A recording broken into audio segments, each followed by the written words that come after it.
Chapter 1. The scent of silver and wolfsbane hit Rowan's nose before she saw the chains. She pressed herself against the cold stone wall of the dungeon corridor, her heart hammering as voices echoed from the chamber ahead. Male voices. Angry ones. "The Alpha Supreme has made his decision," came the first voice, sharp with authority. "Lady Vivian of the Nightshade Pack will be his chosen mate. The ceremony is in 3 days. Rowan's breath caught. 3 days. She'd known this was coming. Everyone in the Silvermoon territory had known. But hearing it spoken aloud made it real in a way that hollowed out her chest. "And what of the serving girl?" a second voice asked. This one was familiar. Too familiar. Marcus, the beta's son, who'd made her life miserable since childhood. What serving girl? The little Omega who's been trailing after the Alpha Supreme like a lost puppy since we were cubs. Rowan, I think her name is. Heat flooded Rowan's face. She should leave. She should turn around and disappear back up the stairs before. "Oh, her." The first voice laughed, cold and dismissive. Alpha Cade's already dealt with that situation. Gave her a position in the outer kitchens. Keeps her far from the main house. Out of sight, out of mind. Probably for the best. Can you imagine? An Omega with barely enough wolf in her to shift properly, thinking she had a chance with our Alpha Supreme. Their laughter echoed off the stone walls. Each sound a knife between Rowan's ribs. She'd been a fool. A complete and utter fool. For 22 years, she'd watched Cade Silvermoon grow from the wild boy who'd once shared his desserts with her in the kitchens, to the powerful Alpha Supreme who now ruled 3-pack territories. For 22 years, she'd told herself that maybe, just maybe, the way his eyes sought hers across crowded rooms meant something. That the small kindnesses he still showed her when no one was watching weren't just pity. But she'd been wrong. Rowan turned and fled back up the narrow staircase, her vision blurring with tears she refused to let fall. She'd been summoned to bring fresh linens to the guest quarters. A task that had taken her past the dungeon entrance. A task she now wished she'd refused. The evening air hit her face as she burst through the servants' entrance into the gardens. The full moon hung fat and silver in the sky, calling to the wolf inside her. The weak, pathetic wolf that could barely hold its form for more than a few hours. "You're not supposed to be out here." Rowan spun around, her heart leaping into her throat. Alpha Cade Silvermoon stood in the shadows of the garden path, moonlight turning his dark hair silver at the edges. He was massive, even in human form, 6.5 feet of pure muscle and power, with eyes that shifted between gray and gold depending on how close his wolf was to the surface. Right now they were pure gold. I'm sorry, Alpha Supreme," Rowan stammered, dropping into a bow. "I was just running away from something?" His voice was gentler than she expected. Or toward something? She kept her eyes on the ground, not trusting herself to look at him. Not when her traitorous heart was still trying to convince her that his concern was real. "Neither, Alpha. I was returning from an errand. I'll go back inside immediately." "Rowan." The way he said her name, soft, almost pleading, made her throat tighten. "Look at me." She didn't want to. Looking at him hurt too much, knowing what she knew now. Knowing that in 3 days he'd claim Vivian Nightshade as his mate. That whatever foolish dreams Rowan had harbored would die the moment their bond was sealed. "That's an order." Slowly, Rowan raised her eyes to meet his. The intensity in his gaze stole her breath. There was something wild there, something barely restrained. His jaw was tight, his hands clenched at his sides as though he was fighting not to reach for her. "I need you to understand something," Cade said, his voice rough. "What's happening in 3 days? You don't owe me an explanation, Alpha Supreme." Rowan forced steel into her voice. "Your choice of mate is pack business. I'm just. Don't." The word came out sharp, almost desperate. "Don't diminish yourself like that. Not to me." "Then what am I?" The question burst out before she could stop it. "Because I heard Marcus and your beta discussing the serving girl problem." "Is that what I am to you? A problem to be managed?" Something flickered across Cade's face. Pain, anger, frustration, she couldn't tell. "You're..." He stopped, closing his eyes. When he opened them again, the gold had dimmed to gray. "It's complicated." "Of course it is." Bitterness crept into her voice. "Everything's complicated when an Omega dares to." A howl split the night air, cutting her off mid-sentence. Cade's head snapped toward the sound, his body going rigid. "That's the northern border alarm." Another howl joined the first, then another, until the entire pack's warning system was screaming into the night. "Rogues, Cade growled, his eyes flashing gold again. A lot of them. He grabbed Rowan's arm, his grip gentle despite the urgency. Get to the safe house. Now. Tell Marcus to lock it down and don't open it for anyone but me or Beta James. Do you understand? Do you understand? His wolf was in his voice now, the alpha command making her body want to obey even as her mind raced. Yes, Alpha. Good. He started to turn away, then stopped. His hand came up to cup her cheek, the touch so tender it made her want to cry. I'll explain everything when this is over. I promise. Just stay safe, Rowan. Please. Then he was gone, shifting mid-stride into a massive silver wolf that disappeared into the trees. Rowan stood frozen for a heartbeat, her cheeks still warm from his touch, her mind reeling. Then she ran, but not toward the safe house, toward the northern border, where the sounds of battle were already beginning to echo through the night. Because if there was one thing Rowan had learned in her 22 years, it was this. When the people you loved were in danger, you didn't hide, even if they didn't love you back. Chapter 2. The chaos at the northern border was unlike anything Rowan had ever seen. Wolves, dozens of them, clashed in a writhing mass of fur and fangs. The rogues were everywhere, their coats matted and scarred, their eyes wild with bloodlust. They fought without strategy, without mercy, throwing themselves at the Silvermoon defenders with suicidal abandon. Rowan crouched behind a fallen oak, her heart hammering as she watched Cade tear through 3 rogues in quick succession. Even among the chaos, he was magnificent, a silver blur of controlled violence, every movement precise and deadly. But there were too many of them. Fall back to the second line. Beta James's voice rang out above the snarls and screams. Protect the main house.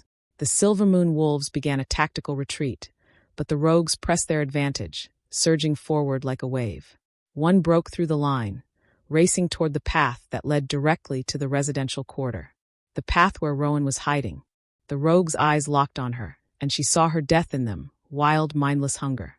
She scrambled backward, knowing she should shift, knowing her wolf was too weak to matter, but having no other choice. The change burned through her like liquid fire, slower and more painful than it should be. By the time her paws hit the dirt, the rogue was 3 strides away.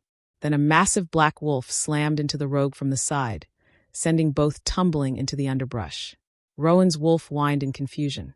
That wasn't Cade, his wolf was silver. This one was darker than midnight, with eyes that gleamed like amber in the moonlight. She'd never seen this wolf before, never caught this scent in the territory. The black wolf made short work of the rogue, then turned to face her. Time seemed to slow. Their eyes met, and something ancient and primal surged through Rowan's chest. Recognition. Belonging. Rightness. Her wolf keened, a sound of longing so intense it hurt. Mate.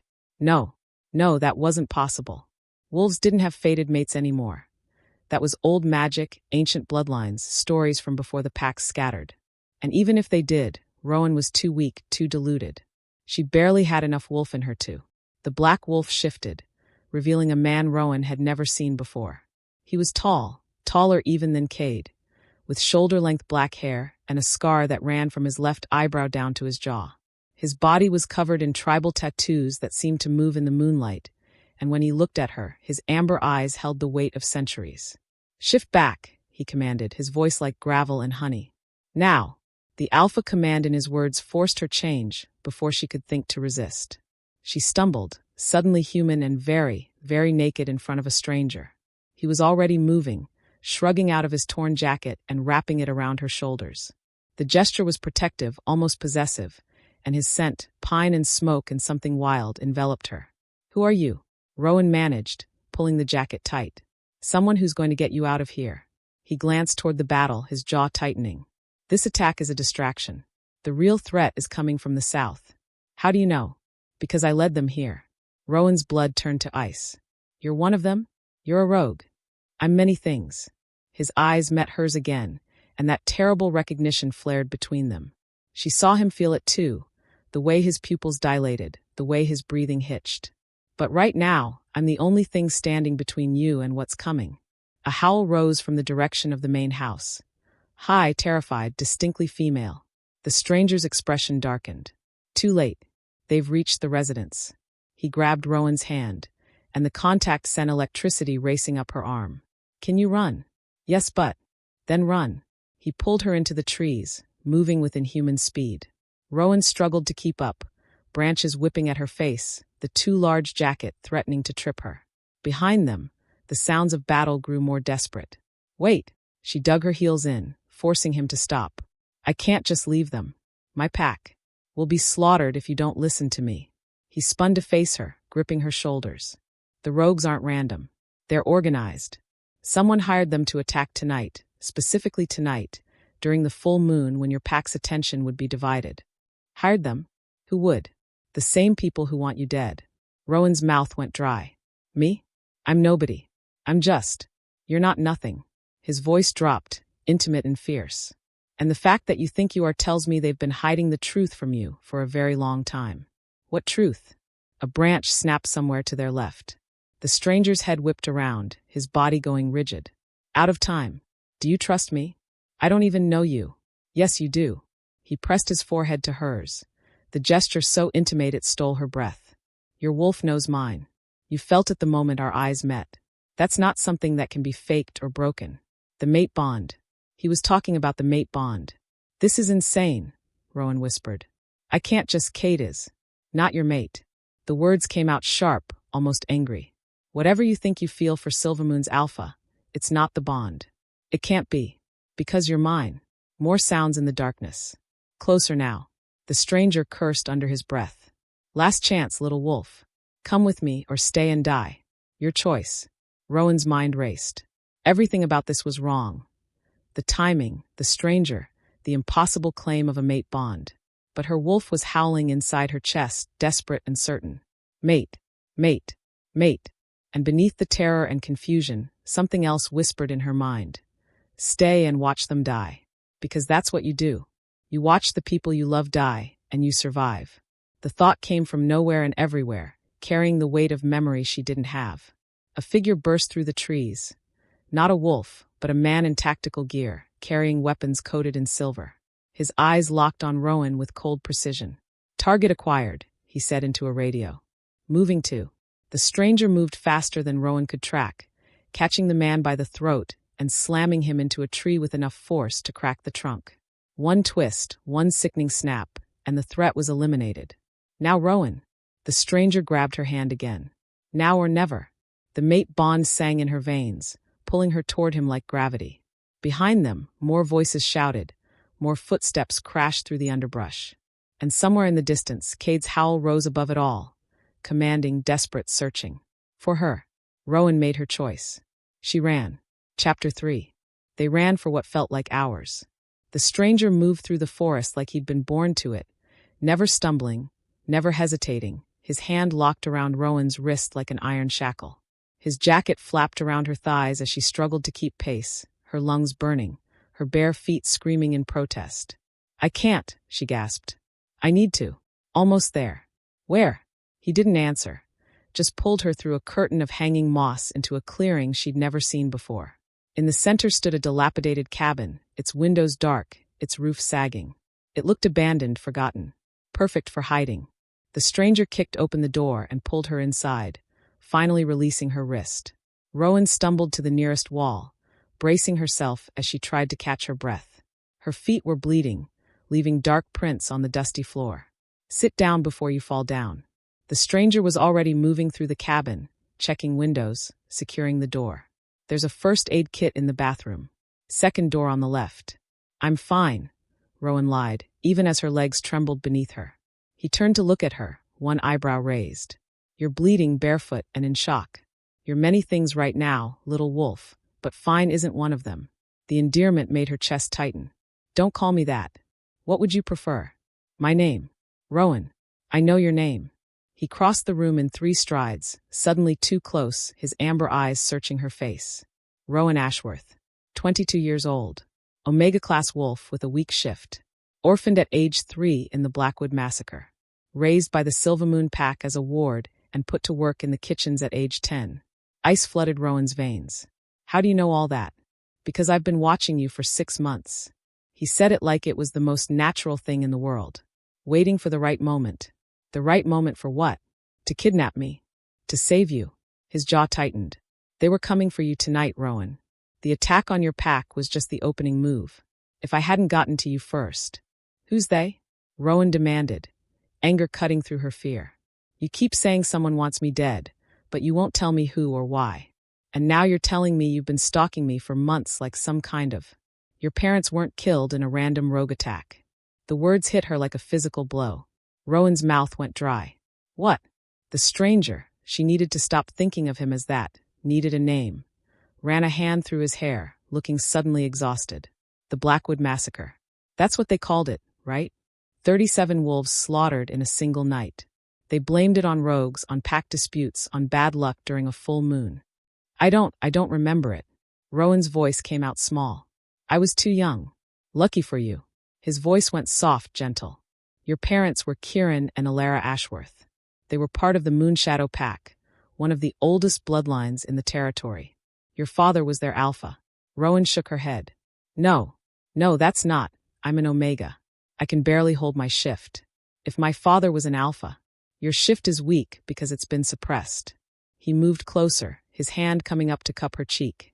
The touch sent electricity racing down her spine. Someone's been dosing you with wolfsbane since you were a child. Just enough to keep your wolf dormant, to make you think you're weak. The room tilted. That's insane. Is it? His thumb brushed her cheekbone, the gesture achingly tender. Have you ever wondered why you're the only wolf in the pack who has trouble shifting? Why your senses are duller than everyone else's? Why you get sick every time the pack healer gives you your vitamins? Rowan thought of the bitter tea healer Margaret brought her every morning. The way it made her tongue numb, her limbs heavy. The way she'd been drinking it for as long as she could remember, because Margaret said it would help strengthen her weak wolf. No, she whispered. Margaret would never. She's been taking care of me since I was a child. She's been poisoning you since you were a child. He leaned his forehead against hers, the same intimate gesture from before. I'm sorry. I know this is a lot. But you needed to know the truth before. A howl split the night, close enough to make the cabin's windows rattle. The stranger's expression hardened. They found us faster than I expected. Who? The hunting party. He moved to the window, peering through the moth-eaten curtains. Silvermoon's best trackers, led by your beloved Alpha Cade himself. Rowan's heart lurched. Cade's here. Of course he's here. You ran away during an attack on his territory with a strange male. What did you think he'd do? The stranger turned to face her, his expression unreadable. He's going to demand you come back with him. He's going to tell you I'm lying, that I'm the enemy, that everything you've known is the truth. Maybe you are lying. Maybe. He crossed his arms. Or maybe the reason you feel the mate bond with me and not with him is because the goddess doesn't make mistakes. The mate bond. That pull in her chest. That recognition that had hit her the moment their eyes met. It should be impossible. Fated mates were legends, stories told to cubs before bedtime. But her wolf had known him instantly, had recognized him in a way that defied logic. What's your name? Rowan asked suddenly. You know everything about me, but I don't even know what to call you. Something softened in his expression. Dante Blackthorn. Blackthorn. Rowan frowned. I've never heard of a Blackthorn pack. That's because we don't exist anymore. Pain flickered across his face. We were wiped out 20 years ago in a coordinated attack. Only a few of us survived. We've been scattered ever since, hiding, waiting. Waiting for what? For the truth to come out. For justice. His eyes met hers, fierce and determined. For you. Before Rowan could ask what he meant, the front door exploded inward. Cade Silvermoon stood in the doorway. His silver wolf barely contained beneath his skin, his eyes pure molten gold. Behind him, Beta James and 3 other warriors formed a wall of muscle and menace. Rowan. Cade's voice was deceptively calm, but she could hear the alpha command lurking beneath. Step away from him. Now. Dante moved in front of her, putting himself between Rowan and the Silvermoon wolves. She's not going anywhere with you. She's my pack. The gold in Cade's eyes intensified. My responsibility. She's my mate. The words hung in the air like a bomb. Cade's expression didn't change, but something dangerous flickered in his eyes. That's impossible. Fated mates are. Standing right in front of you. Dante's voice was steel. I can smell my claim on her. So can you. It was true. Rowan could feel it. Dante's scent had marked her, subtle but unmistakable. Not just from the jacket, but from something deeper, something primal. The mate bond had already begun weaving itself between them, invisible but undeniable. Cade's jaw clenched. Even if that were true, it doesn't change the fact that you led an attack on my territory, that you've kidnapped one of my wolves. I saved her from the assassins you led into your borders. Assassins? Beta James stepped forward. What the hell are you talking about? The men in tactical gear with silver weapons. Dante's voice dripped with contempt. The ones who specifically targeted Rowan while your pack was distracted by the rogues. You really didn't notice them. A look passed between Cade and James. Surprise, confusion, and something that might have been guilt. There were no assassins, Cade said, but his voice lacked certainty. Really? Then how do you explain this? Dante tossed something across the room. James caught it, his expression darkening as he examined the object. It was a radio, military grade, still crackling with static. Target lost, a voice came through. Blackthorn got to her first, requesting new orders. The color drained from James's face. This was on our territory? Found it on the corpse of the man who tried to kill her. Dante's eyes never left Cade. Still think I'm the enemy, Alpha Supreme? Cade looked at Rowan, really looked at her, and she saw the moment he registered what she was wearing. Dante's jacket, his scent all over her. His hands clenched into fists. Rowan, he said quietly, tell me the truth. Did he force you to come with him? She should say yes. She should run back to Cade, back to everything familiar and safe. But looking at him now, Rowan realized something that made her chest ache. She'd spent her whole life watching Cade from a distance, building him up in her mind as something he'd never been. He'd never been hers. No, Rowan said softly. He didn't force me. The pain that flashed across Cade's face was almost unbearable. Then you're making a mistake. His voice was rough.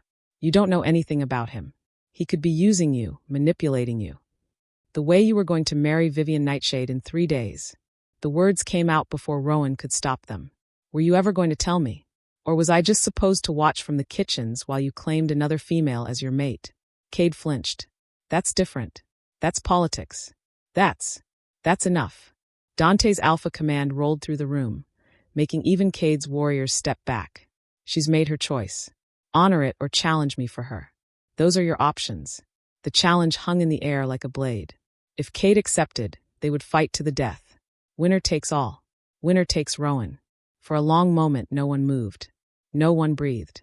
Then Cade's shoulders sagged just slightly, and Rowan saw defeat in his eyes. This isn't over, he said quietly. But I won't force you to come back, Rowan. If you want to leave with him, you're free to go. Relief and heartbreak warred in Rowan's chest. However, Cade continued, his voice hardening, if what Blackthorn says is true, if someone is targeting you, then you're in more danger now than ever. And I need to know why. He pulled something from his jacket, a file worn and water-stained. This belonged to my father. I found it after he died, hidden in his private study. He never told me about it, never told anyone. He held it out toward Rowan. It's about your parents, about what really happened the night they died. Rowan's hand trembled as she reached for the file. Read it, Cade said softly, and then decide who you trust. Chapter 4. The file felt like it weighed 1,000 pounds in Rowan's hands. She stared at the faded cover, at her father's name written in neat block letters. Rowan Ashworth, classified. Her fingers trembled as she traced the letters, trying to connect them to memories she didn't have. Open it, Dante said softly from beside her.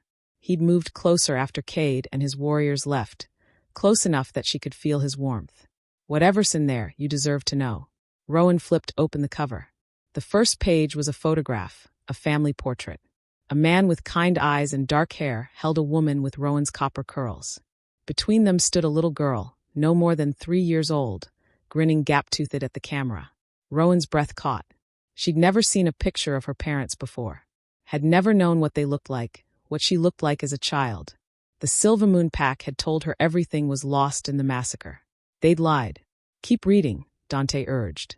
The next pages were official reports, incident logs, witness statements. Rowan's eyes skimmed over the words, her heart pounding harder with each line. Alpha Rowan Ashworth discovered anomalies in the territorial treaty signed 3 months prior. Investigation revealed falsified signatures, manipulated terms. Ashworth attempted to bring evidence to the Council of Alphas. Found dead 2 weeks later along with his entire pack. Rowan's hands shook so badly the papers rustled. It says my father was investigating treaty fraud. that he found evidence of corruption at the highest levels of pack leadership. And someone killed him for it. Dante's voice was grim. Someone powerful enough to wipe out an entire pack and make it look like a rogue attack. But who would? Rowan stopped, her blood running cold. The Council of Alphas. My father was going to expose them. Not all of them. Dante took the file gently from her hands, flipping to a page near the back. Look at this. It was a list of names, some crossed out, others circled. At the top, circled twice, Alpha Marcus Silvermoon. Cade's father. No, Rowan whispered. Cade's father was a good man. He took me in after. After he ordered your pack slaughtered?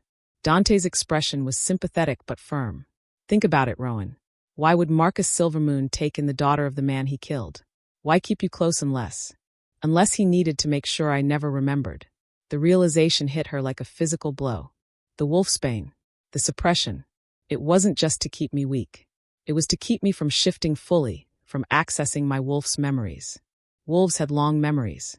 Even a 3-year-old cub would retain sensory impressions, scents, sounds, emotions that could surface during a full shift. If Rowan had ever achieved a complete transformation, she might have remembered something crucial, something worth killing for. Margaret, Rowan breathed. Healer Margaret. She's been giving me the wolfsbane all these years. She's been working for them. Dante nodded slowly. Most likely, though I doubt she knows the full truth. People like that usually think they're helping, that they're protecting you from something worse. Rowan's legs gave out. She sank onto the dusty couch, the file falling from her lap. Everything she'd believed about her life, about her place in the world, was a lie built on murder and conspiracy. I don't understand, she said hoarsely. Even if Cade's father was involved, why come after me now? It's been 19 years. I'm nobody, I don't know anything. Because you're not nobody. Dante knelt in front of her, taking her hands in his. Your father wasn't just any alpha, Rowan. He was descended from the original bloodline, the first wolves. That makes you royalty by birth, with a legitimate claim to territory that currently belongs to the Silvermoon Pack. That's insane. I can barely shift. I have no power, no pack. Yet, his amber eyes burned into hers. But what happens when the wolfsbane finally leaves your system? When your true wolf emerges? You'd be strong, Rowan. Stronger than any alpha currently sitting on the council. Strong enough to challenge their authority. Strong enough to demand justice for what was done to your family. They want me dead, Rowan said numbly. Before I can become a threat. Yes, and they almost succeeded tonight. Dante's grip on her hands tightened. The attack on Silvermoon wasn't random. Someone knew I was going to extract you. They sent the rogues as a distraction and the assassins as insurance. But how would they know you were coming? How would they? Rowan stopped, a horrible thought occurring to her. Unless someone in the Silvermoon Pack told them. Exactly. Cade. The name came out broken. You think Cade's working with them? Dante's expression was carefully neutral. I think Cade's Silvermoon inherited more than just his father's territory. And I think you need to consider the possibility that his interest in you isn't as innocent as you believed. Rowan wanted to argue, wanted to defend the man she'd loved from a distance for so long. But pieces were clicking into place, ugly, damning pieces. The way Cade had kept her close but never claimed her. The way he'd arranged for her to work in the outer kitchens, far from important pack business. The way he'd announced his engagement to Vivian without ever telling Rowan directly. As if he'd been waiting for her to find out through gossip. As if he'd been keeping her contained, controllable, isolated. 3 days, Rowan whispered. His wedding to Vivian is in 3 days. The Nightshade Pack controls the eastern territories. Dante's voice was gentle but relentless. A marriage alliance with them would give Cade control over half the continent. It would make him the most powerful alpha since my father. Rowan looked up at him, tears streaming down her face. If my father had lived, he would have had that power, that influence. Yes, and Cade's father took it from him. Dante brushed away her tears with his thumbs. I'm sorry. I know you cared for him, but you need to see the truth. Why? Rowan demanded, anger suddenly cutting through her grief. Why do you care? You said you've been watching me for 6 months, but you never approached me, never warned me. You let me walk around blind while people plotted to kill me. And now you expect me to just trust you because of some bond one don't even understand. Dante flinched, but didn't look away. You're right. I should have told you sooner. But I needed proof first, needed to understand the full scope of the conspiracy. And I needed to wait for the right moment to get you out safely. Well, congratulations. You got me out. Now what? Now we disappear. He stood, pulling her to her feet. I have a safe house 3 territories away. We can lay low there while the wolfsbane works its way out of your system. Once your true wolf emerges. Once you have your full strength. Once I'm useful to you, you mean. Bitterness crept into Rowan's voice. That's what this is really about, isn't it? You don't care about me. You care about what I could become. Another weapon in whatever war you're fighting. That's not fair. Isn't it? Rowan yanked her hands free. You talk about the mate bond like it's sacred, but you've been using me from the start. Watching me, studying me, waiting for the perfect moment to swoop in and play hero. Well, I'm sorry to disappoint you, but I'm not some princess who needs rescuing. I'm not a weapon. I'm just mine. The word came out fierce, possessive. You're mine, Rowan. My mate. And yes, I've been watching you, planning, waiting. But not because I want to use you. Because I was trying to keep you alive long enough for us to have a chance. He moved closer, crowding her against the wall. Do you think this is easy for me? Knowing you're out there, in danger, and not being able to claim you? Not being able to mark you, protect you, keep you safe? I've spent 6 months in hell watching you pine over a man who was planning your death. And I couldn't say a damn thing, because you weren't ready to hear it. I still don't know if I believe you. But Rowan's voice wavered. About any of this. Then don't believe me. Dante's forehead pressed against hers, that achingly intimate gesture. Believe this. He kissed her. The world exploded into sensation. Heat and hunger and recognition so intense it stole her breath. The mate bond flared between them, no longer subtle, no longer gentle. A raging inferno that demanded acknowledgement. Rowan gasped against his mouth, her hands fisting in his shirt. This was nothing like the innocent fantasies she'd harbored about Cade. This was primal, ancient, right in a way that transcended logic. When Dante finally pulled back, they were both breathing hard. That, he said roughly, is real. Everything else might be lies and manipulation, but what we have, what the goddess gave us, that can't be faked. Rowan touched her lips, still tingling from the kiss. Her wolf was howling in her chest, desperate to be closer to him, to complete the bond. But her human mind held her back, uncertain and afraid. I need time, she whispered. To think, to process all of this. Time is the one thing we don't have. Dante's expression turned grim. Those assassins will report back. Whoever hired them will know they failed. They'll send more. Then we fight. With what? He gestured at her borrowed jacket, her bare feet. You're not at full strength. I'm one wolf against an army. We need to retreat, regroup. A crash from the back of the cabin cut him off. Dante spun toward the sound, his body already shifting. Stay behind me. But Rowan was already moving toward the bathroom where the sound had come from. Something was wrong. Not an attack, but something else, something that made her wolf's hackles rise. She pushed open the door and froze. There, crawling through the broken window, covered in blood and barely conscious, was healer Margaret. Rowan, the old woman gasped. Thank the goddess. I found you. Then she collapsed onto the floor, unconscious, revealing the silver blade buried between her shoulder blades. Chapter 5. Don't touch the blade. Dante barked as Rowan reached for Margaret. He was already beside her, gently rolling the healer onto her side to assess the wound. The silver knife glinted in the moonlight streaming through the broken window, its handle ornate and ceremonial. This isn't random, Dante muttered, examining the blade without removing it. This is an execution weapon. Council sanctioned. Rowan's stomach lurched. The council tried to kill her? Or someone wanted it to look that way? He carefully lifted Margaret's eyelid, checking her pupils. She's been dosed with something. Probably to slow her down before they finish the job. We need to get that blade out. She's dying. She's already dead if we remove it here. Dante's voice was harsh, but not unkind. Silver that close to the spine? The moment we pull it out, she'll bleed internally. We need proper supplies, a healer. I'm the only healer here, Margaret wheezed, her eyes fluttering open. Blood trickled from the corner of her mouth. And I'm not going to make it, child. Don't say that. Rowan knelt beside her, taking the old woman's hand. Despite everything, the poisoning, the lies, Margaret had been the closest thing to a mother she'd had. We'll get you help. We'll. No time. Margaret's grip tightened with surprising strength. Need to tell you. Before I. Her body convulsed, more blood flowing from her mouth. The wolfsbane, Margaret gasped. I'm sorry. So sorry. They told me it was to protect you, that your wolf was too strong, would burn you out from inside if we didn't suppress it. Who told you that? Dante demanded. Who gave the orders? Alpha Marcus. Then later. Cade. Margaret's eyes found Rowan's, desperate and pleading. But tonight, I found something. In the old records. Your mother's medical files. She never had complications with her wolf.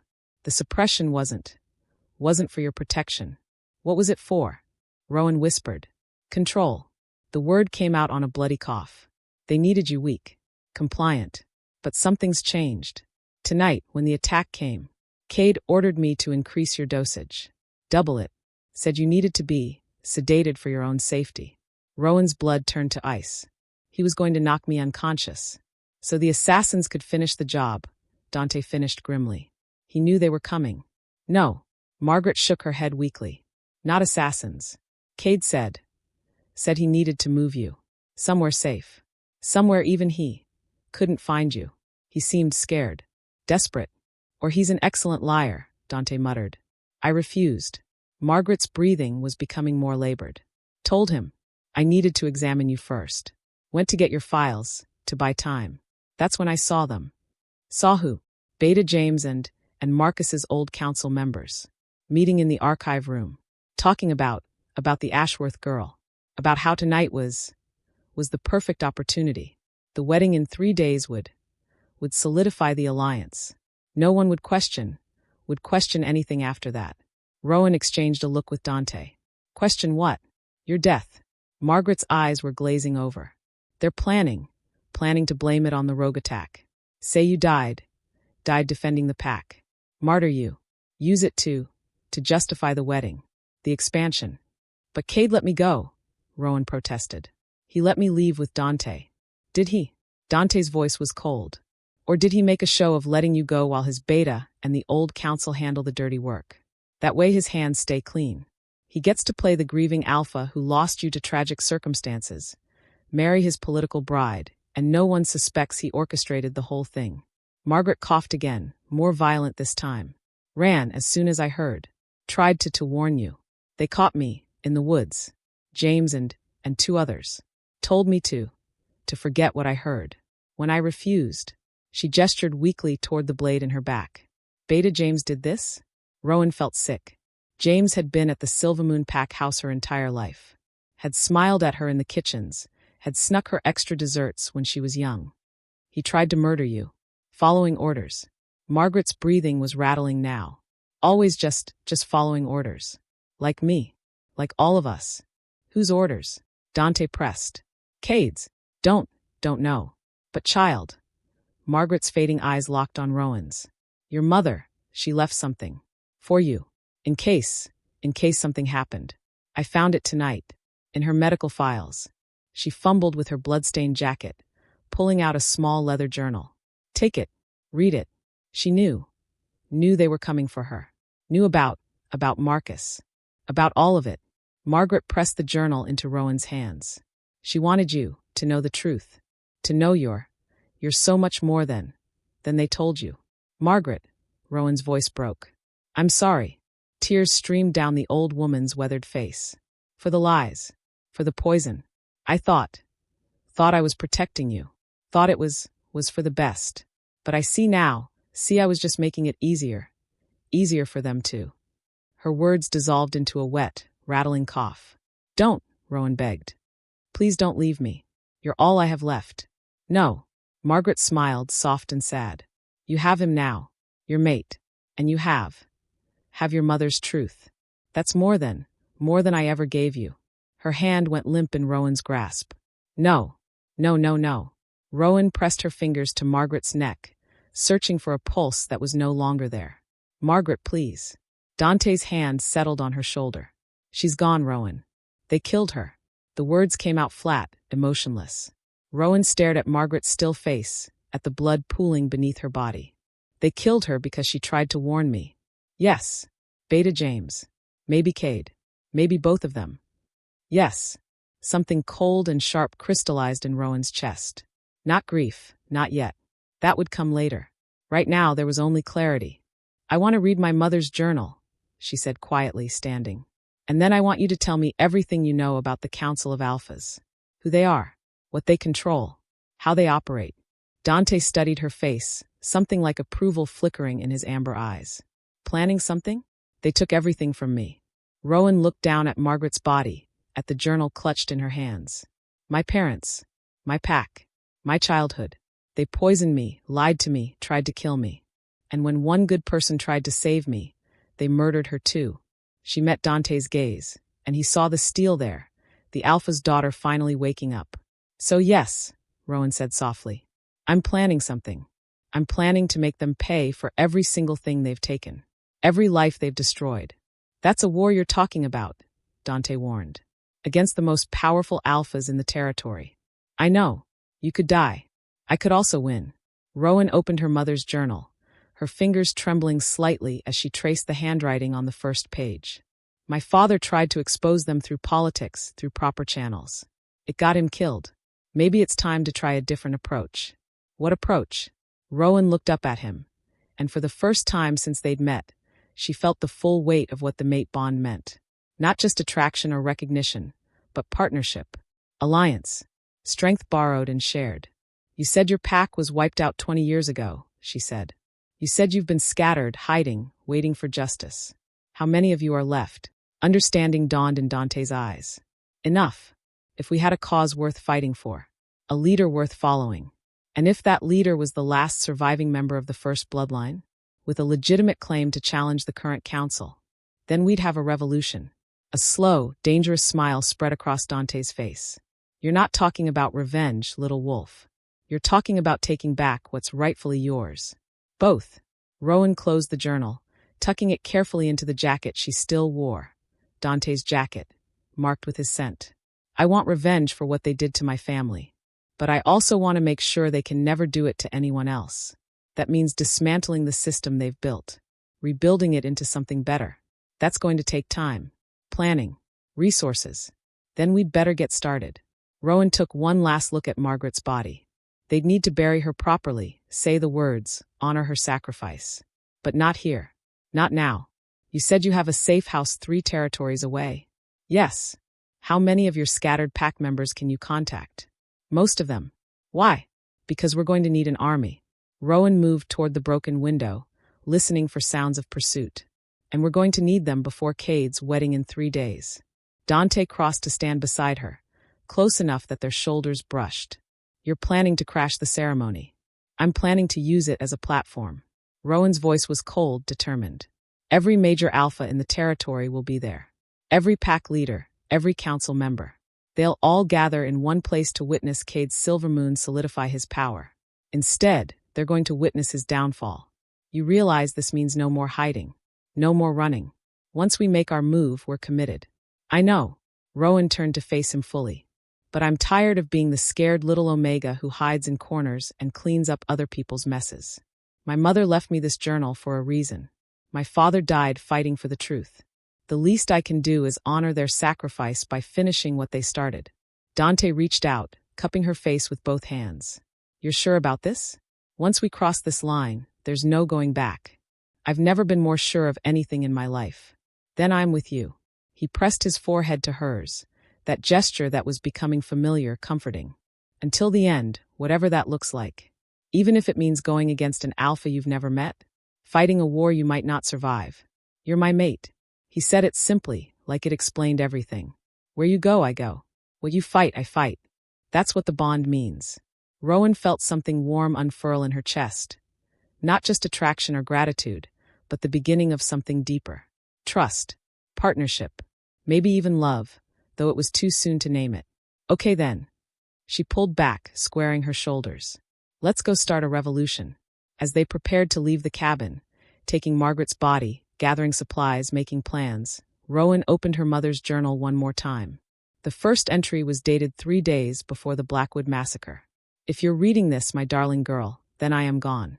Know that I loved you more than life itself. Know that everything I did to protect you. And know this, you are stronger than they will ever tell you. You are the daughter of alphas, the blood of the first wolves. Do not let them make you small. Do not let them cage your wolf. When the time comes, rise. Fight. Take back what is ours. I believe in you, my sweet Rowan. I always will. Your mother, Alara. Rowan closed the journal, tears streaming down her face. I won't let you down, she whispered to the memory of a mother she'd never known. I promise. Then she followed Dante out into the night, leaving her old life and her old self behind forever. Chapter 6. The safe house was nothing like Rowan expected. Instead of another decrepit cabin, Dante led her to what appeared to be an abandoned industrial complex on the outskirts of the Shadowfen territory. A sprawling collection of warehouses and factories that had been shut down decades ago when the mining operations collapsed. This is your safe house? Rowan asked, eyeing the rusted metal doors and broken windows warily. Don't judge by appearances.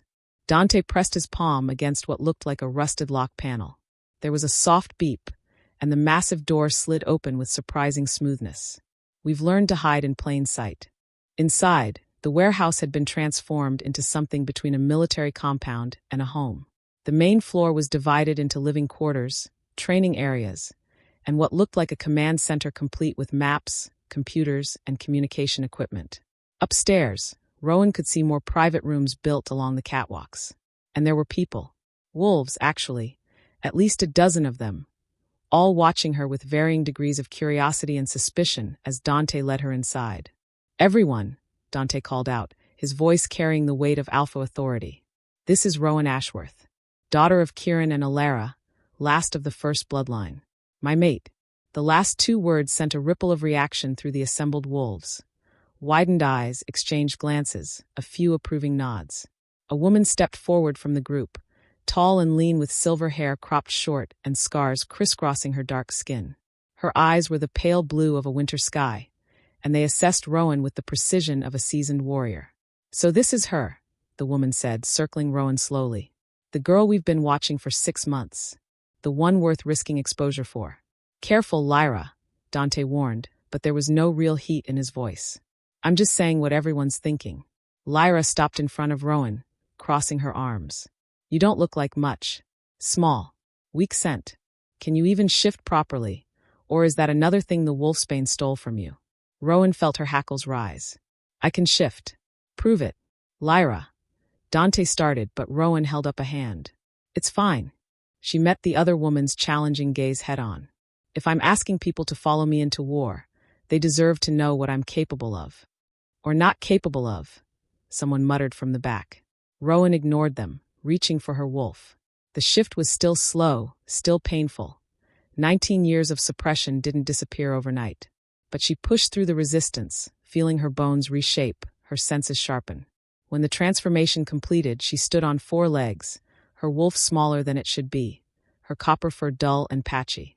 She could feel their disappointment like a physical weight. That's what we're supposed to follow, someone scoffed.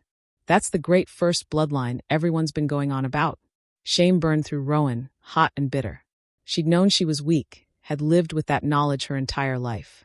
But having it displayed so publicly, so brutally, made her want to crawl into a corner and disappear. Dante's growl silenced the room. She's been poisoned since childhood. Once the wolfsbane clears her system. How long will that take? Lyra interrupted. Because unless I'm mistaken, we have 3 days until this wedding where you're planning to stage some kind of dramatic confrontation. 3 days isn't enough time for her to recover her full strength, even if we flush her system starting now. Then we work with what we have, Dante said firmly. What we have is a liability. Another wolf stepped forward, a burly man with graying temples and calculating eyes.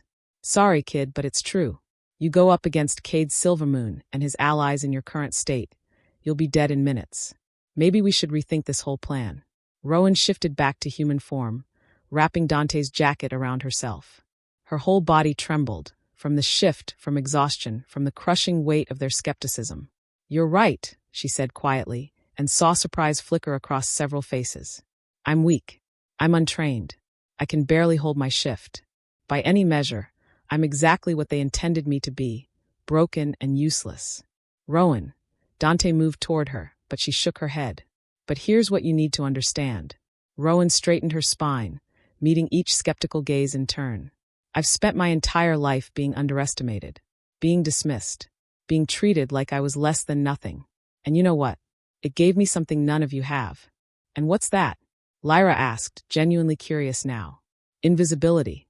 Rowan's voice grew stronger. For 19 years, I moved through the Silvermoon Pack house completely unnoticed. I heard conversations I wasn't supposed to hear. I saw meetings I wasn't supposed to witness. I learned everyone's secrets because no one thought the weak little Omega was worth guarding their words around. She pulled out her mother's journal, holding it up. My mother knew she was going to die. She knew the council was coming for them. And she left me this, evidence of everything they've done, every crime they've committed. Names, dates, transactions, all of it documented by someone on the inside. Interest sparked in the room. Several wolves leaned forward. And that's not all. Rowan thought about her network of informants. Jeff the valet, the kitchen staff, the royal postman. I have contacts throughout the major pack houses. People who trust me because I'm just a maid, just a servant. People who would never suspect I'm gathering intelligence. Intelligence is one thing, the burly man said. But when it comes to actual fighting, I'm not planning to challenge Cade to single combat, Rowan interrupted. I'm not that stupid. This isn't about brute strength. It's about exposure. It's about standing up in front of every major alpha in the territory and presenting evidence they can't ignore or dismiss. They'll kill you before you finish your first sentence, Lyra pointed out. Not if I have protection. Rowan looked at Dante. That's where you come in. You and your pack. You keep me alive long enough to speak. Long enough to show everyone what the council has been hiding. Long enough to plant the seed of doubt. And then what? Dante asked, his expression unreadable. You think a few documents are going to bring down centuries of established power? No. Rowan's voice hardened. But it will fracture the alliance. Make them question each other. Make the smaller packs realize they're being used. Revolution doesn't start with a battle. It starts with a question. And the question I'm going to make them ask is, if the council murdered the Ashworth pack to cover up corruption, what else have they done? Who else have they killed? Which of us is next? Silence fell over the warehouse. Finally, Lyra laughed, a sharp, approving sound. Well, maybe you're not completely useless after all. Still a suicide mission, the burly man grumbled, but there was less hostility in his voice. Probably, Rowan agreed. But I'm doing it whether you help me or not. The only question is whether you want to be part of tearing down a corrupt system, or whether you want to keep hiding in warehouses while they pick off anyone who threatens their power. She's got a point, someone said from the back. She's got fire, another agreed. Dante stepped beside Rowan, his hand finding hers. The contact sent warmth racing up her arm, the mate bond humming with approval. I told you, he said to the assembled wolves. She's stronger than she looks. Fine. Lyra crossed her arms. But if we're doing this, we're doing it right. Which means training. Starting now. I can't fight, Rowan protested. Not properly. The wolfsbane. I'm not talking about fighting. Lyra's smile was sharp. I'm talking about survival. Evasion. How to take a hit and keep moving.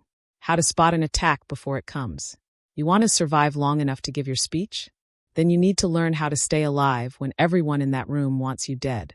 I can teach her weapons, the burly man offered grudgingly. Silver daggers, maybe a concealed crossbow. Something she can use without relying on her wolf. I'll work on her shifting, a younger woman volunteered. See if we can speed up the transformation, make it less painful. Every second counts in a fight. More voices chimed in, wolves stepping forward with offers of training, protection, support. The skepticism hadn't disappeared entirely, but it had shifted into something else. Reluctant respect, maybe even hope. Dante squeezed Rowan's hand. Told you they'd come around. They're doing this for you, Rowan murmured. Not me. They're doing it for the cause. He turned her to face him, his amber eyes intense. But they'll follow you, Rowan. Once they see what I see, the alpha you're becoming, they'll follow you anywhere. I'm not an alpha. I'm barely even a wolf. Not yet. His thumb traced her cheekbone. But you will be. The wolfsbane is already wearing off.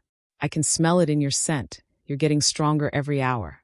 In 3 days, you won't be the same wolf who could barely hold her shift. You'll be something they've never seen before. And if I'm not, if the poison did permanent damage, then we adapt. Dante's voice was firm. But I don't think that's going to happen. Your first bloodline, Rowan. That kind of power doesn't just disappear. It's been sleeping, waiting. and now it's starting to wake up. Rowan wanted to believe him. Wanted to believe that she could be more than the broken, poisoned Omega the Silvermoon Pack had created. But believing felt dangerous, like setting herself up for another devastating disappointment. Come on. Dante led her toward the stairs. You need food, rest, and a chance to read your mother's journal properly. Training starts tomorrow. Tomorrow? But we only have 3 days. Which is why you need to rest tonight. He guided her into a small room on the upper level. Sparse but clean, with a bed, a desk, and a window overlooking the warehouse floor. You've been running on adrenaline for hours. Your body needs to recover. He was right, Rowan realized. Now that the immediate danger had passed, exhaustion was crashing over her in waves. Her legs felt like lead, her head fuzzy. Will you stay? The question came out before she could stop it. Just until I fall asleep? Something soft flickered in Dante's expression. Of course. Rowan collapsed onto the bed, still wrapped in his jacket. She clutched her mother's journal to her chest, suddenly afraid to open it, afraid of what truths it might contain. Read it, Dante said gently, settling into the chair beside the bed. Whatever's in there, you need to know. With trembling fingers, Rowan opened the journal to the second entry. My darling Rowan, if you're reading this, then Kieran's investigation has proven as dangerous as we feared. I wish I could be there to guide you, to watch you grow into the fierce wolf I know you'll become. But since I cannot, I will tell you everything I know. Everything they will try to hide from you. Your father discovered that Alpha Marcus Silvermoon has been systematically altering pack treaties for years, stealing land and resources from smaller packs. When confronted, Marcus offered Kieran a deal. Join the conspiracy or be eliminated. Your father refused. Noble, brave, foolish. We are being watched constantly now. I know they will come for us soon. But before they do, I need you to understand something crucial about your bloodline. The first wolves weren't just the original shifters. They were different, stronger. They could do things modern wolves cannot. Hear thoughts, share strength, command other wolves without alpha authority. That power sleeps in you, my daughter. The council fears it. That's why they'll suppress you, poison you, try to keep you small. Don't let them. When the time comes, when you're ready, your wolf will know what to do. Trust her. Trust yourself. There is more I need to tell you, about allies your father made, about evidence he hid, about a weapon that can... The entry ended abruptly, the handwriting deteriorating into frantic scrawl before stopping altogether mid-sentence. Rowan's hands shook as she turned the page, but the rest was blank. Whatever her mother had been about to reveal, she'd run out of time. What is it? Dante asked, seeing her expression. She was going to tell me something important. About a weapon, maybe, or allies. But she didn't finish. Rowan's throat tightened. They killed her before she could finish. Then we'll have to figure it out ourselves. Dante moved to sit on the edge of the bed. What else does it say? Rowan flipped through more pages, skimming entries about pack politics, treaty negotiations, lists of names. Some she recognized, others she didn't. Then one entry near the end caught her eye. Kieran spoke with Alpha Thorn of the Ironwood Pack today. Thorn believes us. He's willing to stand with us when we present the evidence to the full council. If we can convince just 2 more alphas, we'll have enough votes to call for Marcus's removal. There's hope. Finally, there's hope. Ironwood Pack, Rowan breathed. My father had an ally. Someone who believed him. Had being the key word. Dante pointed out gently. That was 19 years ago. Alpha Thorn might be dead. Or he might have decided standing against the council wasn't worth the risk. Or he might still be waiting for someone to finish what my father started. Rowan looked up at Dante, energy suddenly coursing through her exhaustion. We need to find him. If he still has the evidence my father gathered, if he's willing to testify. That's a big if. It's a chance. Rowan clutched the journal tighter. A better chance than we had 5 minutes ago. Dante, if we can get even one established alpha to stand with us, to confirm my father's claims, it changes everything. It makes us legitimate instead of just rebels throwing accusations. Dante was quiet for a long moment, considering. The Ironwood Pack is 2 territories north. That's a full day's travel, maybe more. We have 3 days before the wedding. Barely. And that's assuming Thorn is still alive, still willing to help, and hasn't been compromised by the council. Dante shook his head. It's risky. Everything about this is risky. Rowan met his gaze steadily. But you said it yourself. I need to be more than just a victim making accusations. I need proof. I need credibility. Alpha Thorn could give me both. Or he could turn you over to the council the moment you show up on his doorstep. Then I guess we'll find out what kind of wolf he is. Rowan's voice hardened with determination. My parents died fighting for the truth. The least I can do is see if their sacrifice meant something to anyone besides me. Dante studied her face, something like pride warming his amber eyes.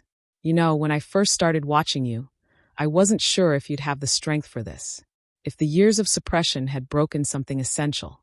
But I was wrong. They didn't break you at all, did they? They tried.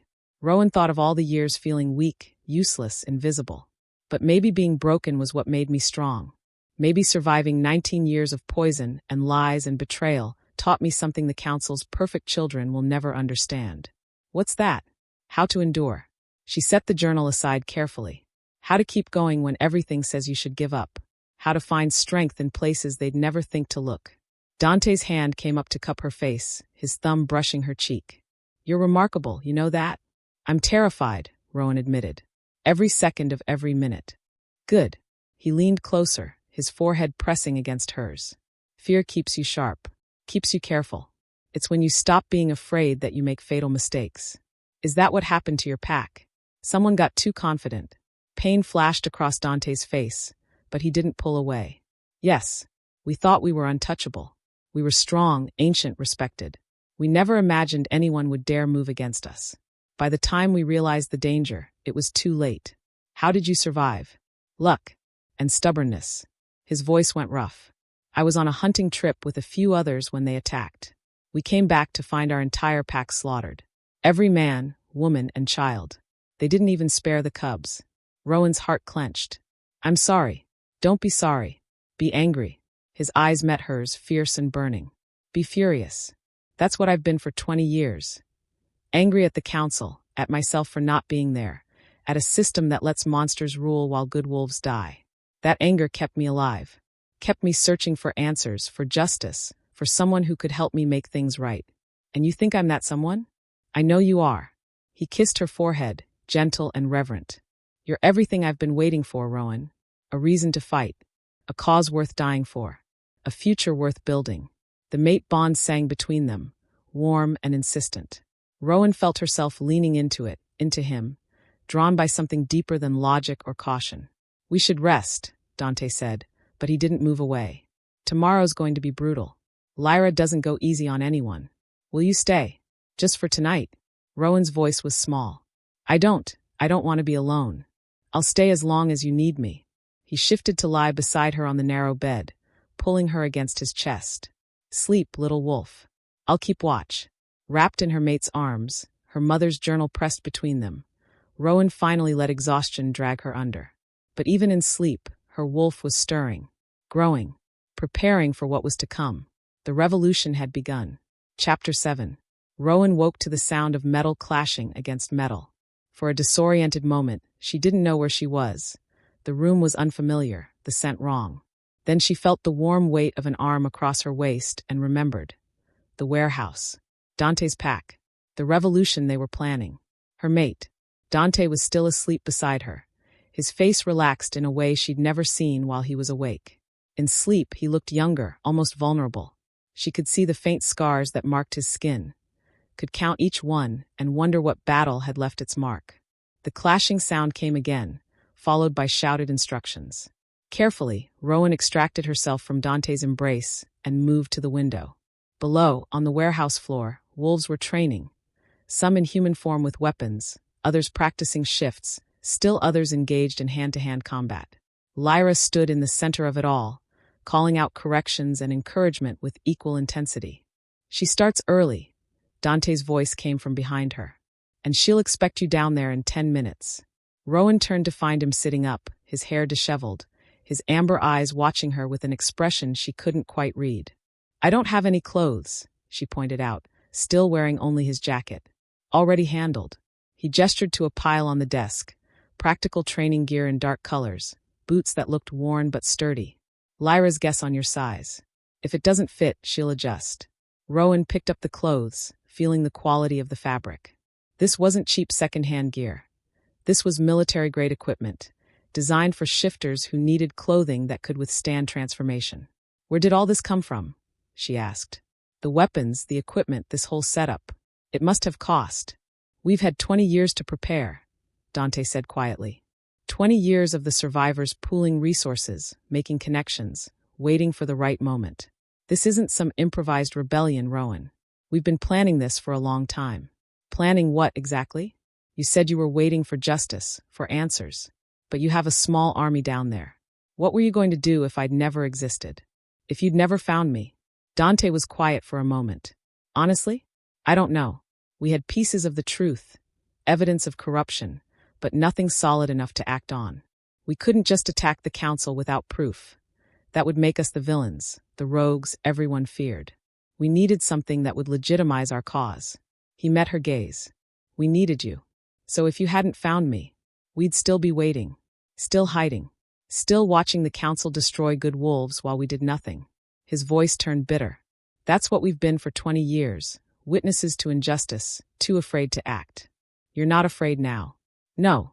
A slow smile crossed his face. Because now I have something worth being brave for. The intimacy in his voice made Rowan's chest tighten. She wanted to cross the room, wanted to kiss him the way she had last night, wanted to let the mate bond pull them together. But there was training waiting, planning to do, a revolution to start. I should get dressed, she said instead. You should. But Dante didn't look away, and the heat in his gaze made her skin flush. Rowan grabbed the clothes and retreated to the small bathroom, her heart hammering. Everything was moving so fast, too fast. 3 days ago, she'd been a nobody maid pining over an alpha who would never claim her. Now she was supposed to be leading a rebellion, standing up to the most powerful wolves in the territory, becoming someone worthy of the mate bond that thrummed between her and a male she barely knew. It was terrifying. It was exhilarating. It was completely insane. The training clothes fit surprisingly well. Snug enough to move in, loose enough to shift through if needed. Rowan braided her copper hair back from her face and stared at herself in the cracked mirror. She looked different somehow. Still small, still too thin, but there was something in her eyes that hadn't been there before. Steel. Determination. The beginning of the wolf her mother had believed she could become. You can do this, she whispered to her reflection. You have to do this. When she emerged, Dante was waiting by the door. His eyes traveled over her new outfit, approval clear in his expression. Ready? No. But let's go anyway. The warehouse floor was organized chaos. 20 wolves moved through various training exercises, their movements precise and practiced. This wasn't a ragtag group of survivors. This was a trained fighting force, disciplined and deadly. Lyra spotted them immediately and waved Rowan over. Good, you're up. We're starting with the basics. How to take a hit without going down, how to roll with an impact, how to protect your vital organs. Lyra's pale blue eyes assessed Rowan critically. You ever been in a real fight? Does being shoved around by kitchen staff count? No. Lyra's smile was sharp. But it means you know how to take punishment without crying about it. That's something. She gestured to a padded mat in the center of the floor. Get in position. We're going to practice falling. Falling, Rowan echoed. You think you're going to stay on your feet during a fight, especially against wolves twice your size with proper training. Lyra shook her head. You're going down repeatedly. The question is whether you get back up or stay down. Now move. For the next 2 hours, Rowan learned how to fall, how to tuck and roll, how to protect her head, how to use momentum instead of fighting it. Lyra was merciless, knocking her down again and again until Rowan's entire body was one giant bruise. Again, Lyra commanded as Rowan struggled to her feet for the 100th time. I can't. Again. The alpha command in Lyra's voice forced Rowan's body to obey even as her mind protested. This time, when Lyra swept her legs, Rowan managed to turn the fall into a roll, coming up in a defensive crouch instead of flat on her back. Better. Lyra offered a hand to pull her up. You're learning. Slow but learning. Is she always this encouraging? Rowan muttered to Dante, who'd been watching from the sidelines. This is her being nice, he replied. You should see her with recruits she doesn't like. Water break, Lyra announced. Then we moved to evasion drills. Rowan gratefully accepted the bottle someone handed her, her muscles screaming in protest. She'd thought she was in decent shape from years of physical labor. But this was different. This required strength and flexibility she didn't have. You're doing well, Dante said quietly, coming to stand beside her. I'm getting destroyed. You're still standing. That's what matters. He brushed a stray curl from her sweaty face. Most wolves would have given up after the first hour. Most wolves aren't facing certain death in 3 days if they don't learn fast. Fair point. The burly man from last night approached. Rowan still didn't know his name. He carried a wooden case that he set on a nearby table and opened with care. Inside were weapons. Dozens of them. Silver daggers, small crossbows, throwing stars, even what looked like a collapsible spear. If you're going into the wedding venue, you'll need to be armed, he said gruffly. But obviously, you can't walk in carrying a sword. So we're going to teach you concealed weapons. Things you can hide in your clothes, things security won't notice until it's too late. He pulled out a slim silver dagger with a leather wrist sheath. This is your best option. Straps to your forearm, hidden under long sleeves. One quick movement and it's in your hand. Rowan took the dagger carefully. It was lighter than she expected, perfectly balanced. I've never used a knife before. Then you're about to learn. He demonstrated the release mechanism, showing her how a simple flex of her wrist would drop the blade into her palm. Practice this movement until you can do it in your sleep. When someone comes at you, you won't have time to think. For the next hour, Rowan practiced drawing and sheathing the dagger, her movements clumsy at first but gradually smoothing out.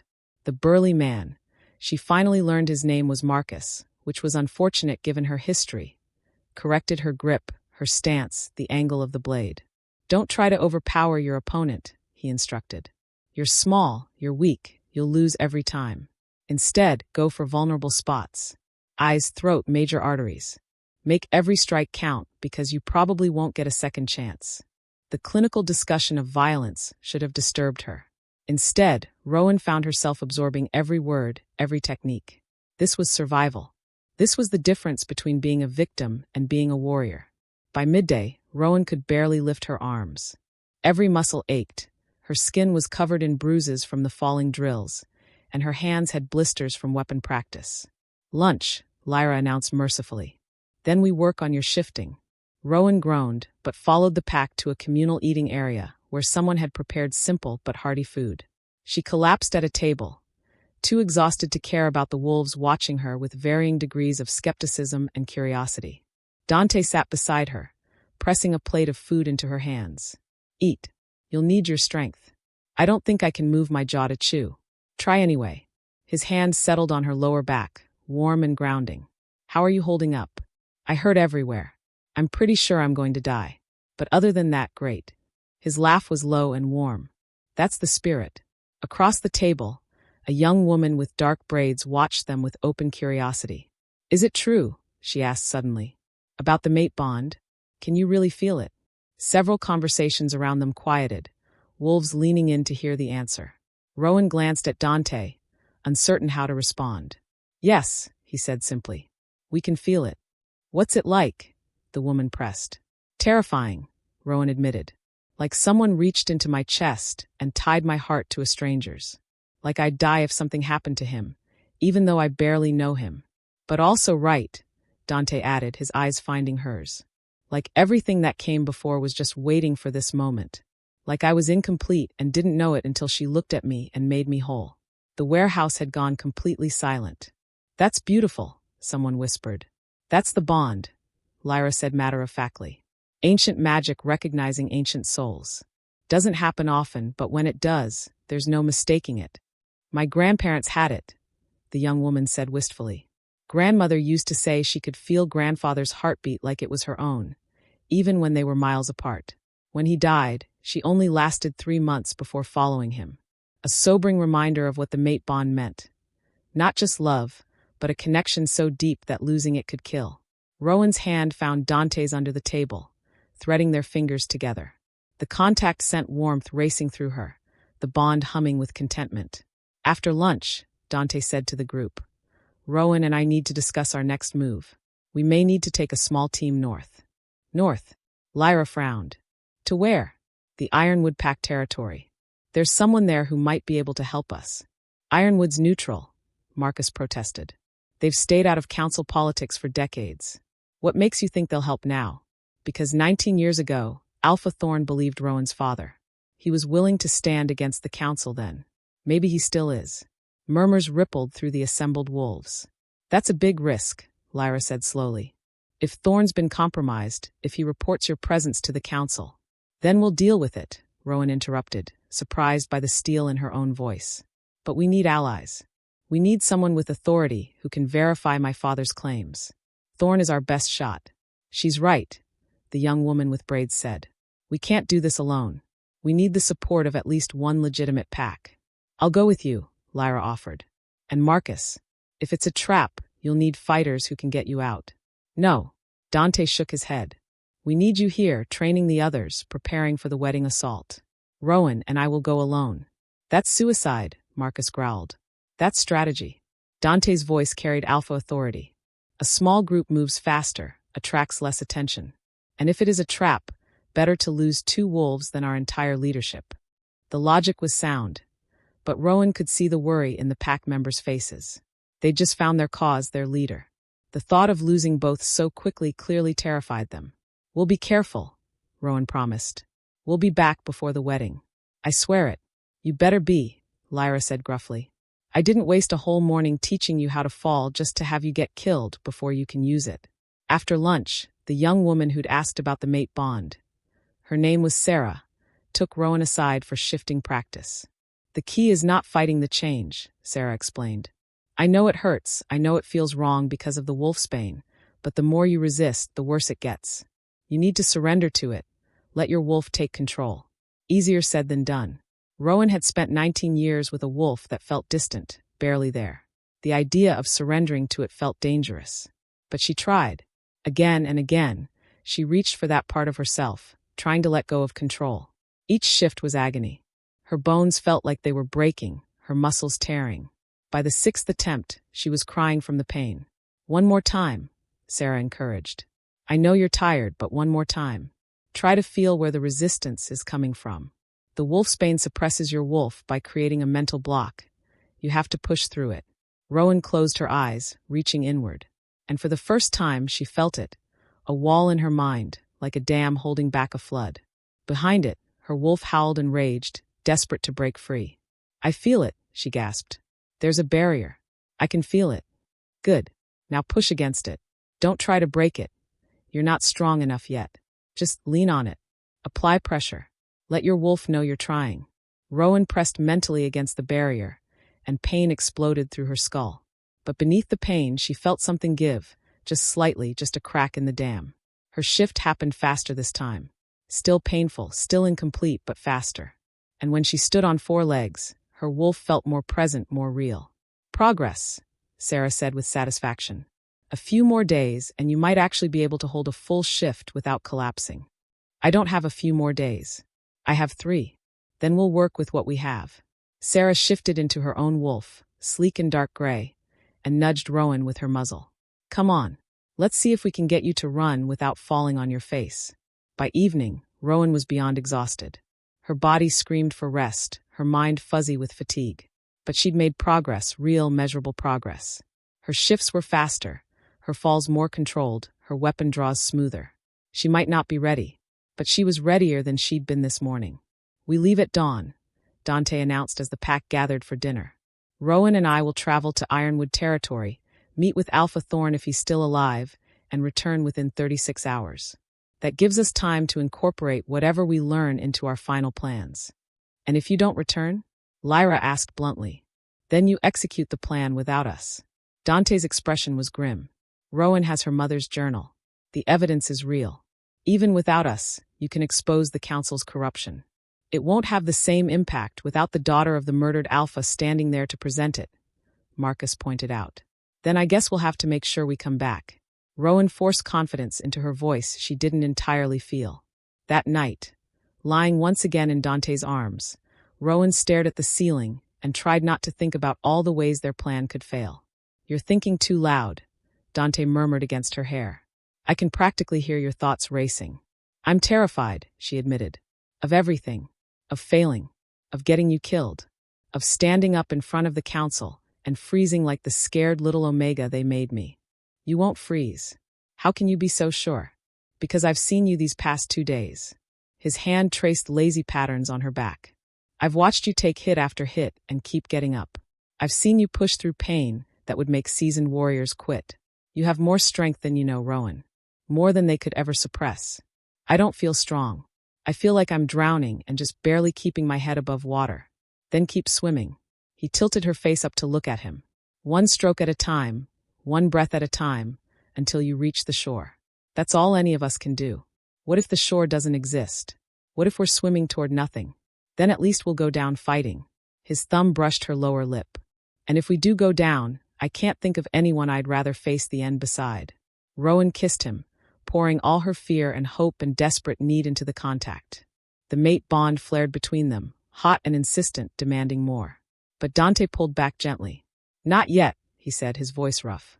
When we complete the bond, I want it to be because we chose it, not because we're afraid we won't get another chance. I want to claim you knowing we have a future ahead of us, not death waiting around the corner. And if we don't survive, then at least we'll die knowing we tried to build something better. He pressed his forehead to hers. Now sleep. Tomorrow's going to be a long day. Rowan closed her eyes, letting exhaustion finally drag her under. Tomorrow, they would seek answers from the past. Tomorrow, they would gamble everything on the hope that one alpha had stayed true. Tomorrow, the real test would begin. Chapter 8. They left before dawn, slipping out of the warehouse while most of the pack still slept. Dante had insisted on traveling light. No weapons that would draw attention, no supplies that would slow them down. Just two wolves moving fast through unfamiliar territory, hoping to reach Ironwood before nightfall. Stay close, Dante warned as they shifted in the cover of trees outside the warehouse. Ironwood's borders are heavily patrolled. They'll scent us coming long before we see them. Rowan's shift was still slow, still painful, but noticeably faster than it had been 2 days ago. Her wolf felt stronger too, more present in her mind. The wolfsbane was wearing off, just as Dante had predicted. They ran, through forests thick with morning mist, across meadows still wet with dew, past abandoned farms and empty roads. Dante set a punishing pace, and Rowan struggled to keep up. Her wolf was improving, but she still lacked the endurance of a properly trained shifter. After several hours, Dante finally called for a rest. They shifted back to human form in a small clearing, both breathing hard. How much further? Rowan asked, leaning against a tree. Another 4 hours at least. Dante studied the sun's position. We should reach the Ironwood border by early afternoon. And then what? We just walk up and ask to see their alpha. More or less. He pulled out a canteen, offering her water first. Ironwood Pack values honor above all else. If we approach openly, requesting parley, they're bound by tradition to at least hear us out. And if tradition doesn't matter to them anymore, then we run very fast in the opposite direction. His smile was grim. They rested for 20 minutes, then shifted again and continued north. The landscape gradually changed. The forest grew denser, older, the trees massive and ancient. This was old territory, Rowan realized. Land that had belonged to shifter packs since before the council even existed. Her wolf sensed it too, the weight of history here, the power soaked into the very soil. A howl rose ahead of them, sharp and commanding. A challenge. Dante slowed, his wolf's body language shifting to non-threatening. Rowan followed his lead, lowering her head, her tail tucked. 3 massive wolves emerged from the trees, border patrol. The largest, a male with fur like burnished copper, stepped forward with clear authority. Dante shifted to human form, hands raised peacefully. Rowan followed suit, acutely aware of her nakedness, her vulnerability. I am Dante Blackthorn, he announced, his voice carrying. Last surviving alpha of the Blackthorn Pack. I come seeking parley with Alpha Thorn of Ironwood, on a matter of shared history and urgent importance. The copper wolf shifted, revealing a man in his 30s, scarred and powerfully built. His eyes were the green of deep forest, assessing them with dangerous intelligence. Blackthorn Pack was wiped out 20 years ago, he said flatly. Everyone knows that. Almost everyone, Dante corrected. A few of us survived. I've been searching for the truth about what happened ever since. The patrol leader's gaze shifted to Rowan, and his eyes widened slightly. And who's this? Rowan Ashworth, she said, forcing her voice steady. Daughter of Kieran and Alara Ashworth of the Moonshadow Pack. Silence. That's impossible. One of the other patrol members breathed. The Ashworths died in the Blackwood massacre. There were no survivors. One survivor, Rowan corrected. Me. I was 3 years old. The Silvermoon Pack took me in, kept me suppressed and poisoned for 19 years, so I wouldn't remember what happened. The patrol leader studied her with new intensity. If you're really an Ashworth, you'd bear the mark. What mark? The first bloodline carries a distinctive birthmark. Small, crescent-shaped, usually on the left shoulder blade. His tone was skeptical. Every member of the original families had one. Rowan's heart began to race. She'd never paid attention to her birthmarks. Why would she? But now she turned, letting Dante check her back. "It's here," Dante said quietly. Crescent moon, left shoulder blade. The patrol leader's expression shifted.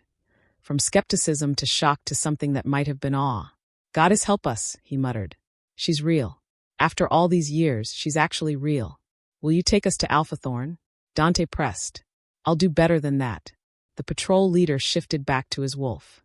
"Follow me, and pray the Alphas in a merciful mood, because you've just brought a storm to his doorstep." They ran deeper into Ironwood territory, the patrol surrounding them. Not threatening, but definitely guarding. Rowan's exhausted wolf struggled to maintain the pace, but she pushed through the fatigue, driven by desperate hope.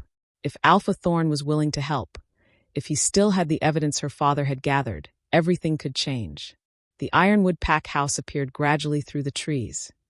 Not a single building, but a compound of structures built into and around massive old-growth trees. It was beautiful in a wild, untamed way, architecture that worked with nature instead of against it. Wolves emerged from various buildings as they approached, drawn by the commotion.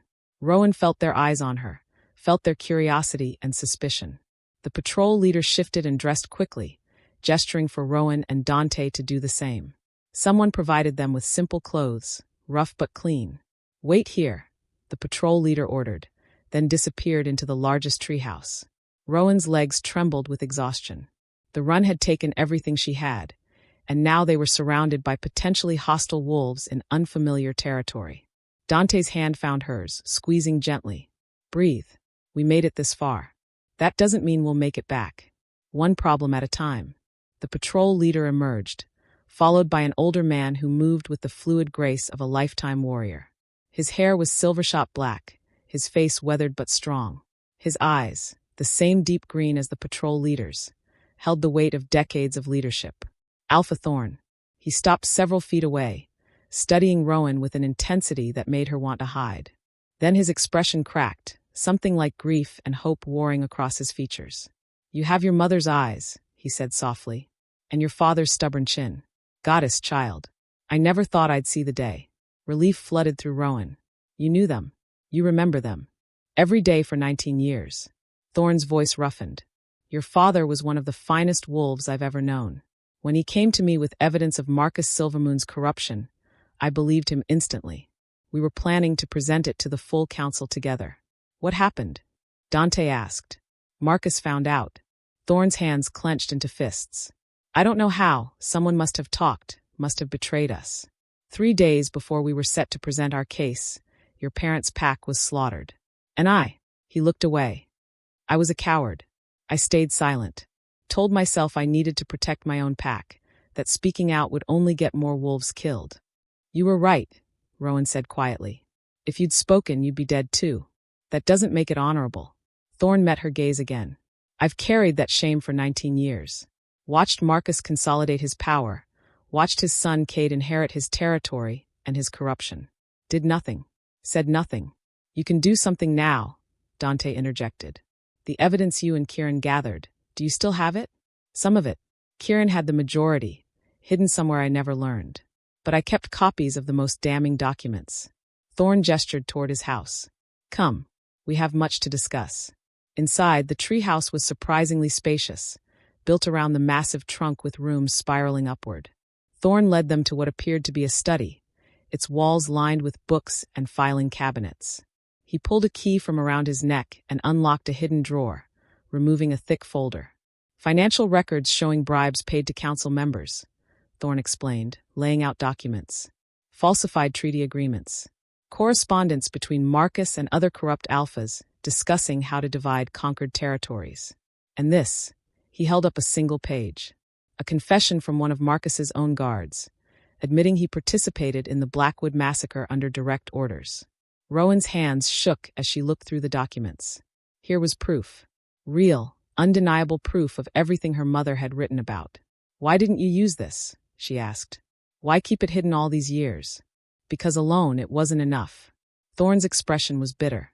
Marcus controlled half the council. Even with evidence, I couldn't get a majority vote to remove him. And after he died, Cade took over. Younger, smoother, better at hiding the corruption. The new generation of council members don't even know about the old crimes. They think the current system is legitimate. Then we show them it's not, Dante said.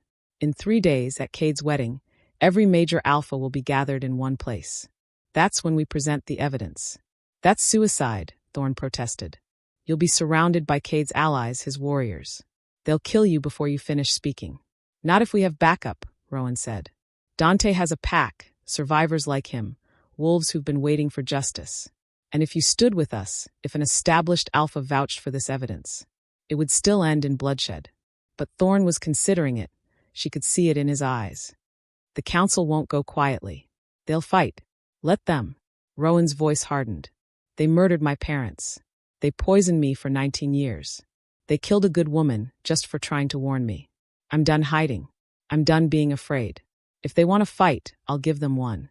Thorne studied her for a long moment. You sound just like your father when you say that. He had the same fire, the same stubborn refusal to back down from what was right. Will you help us? Dante pressed.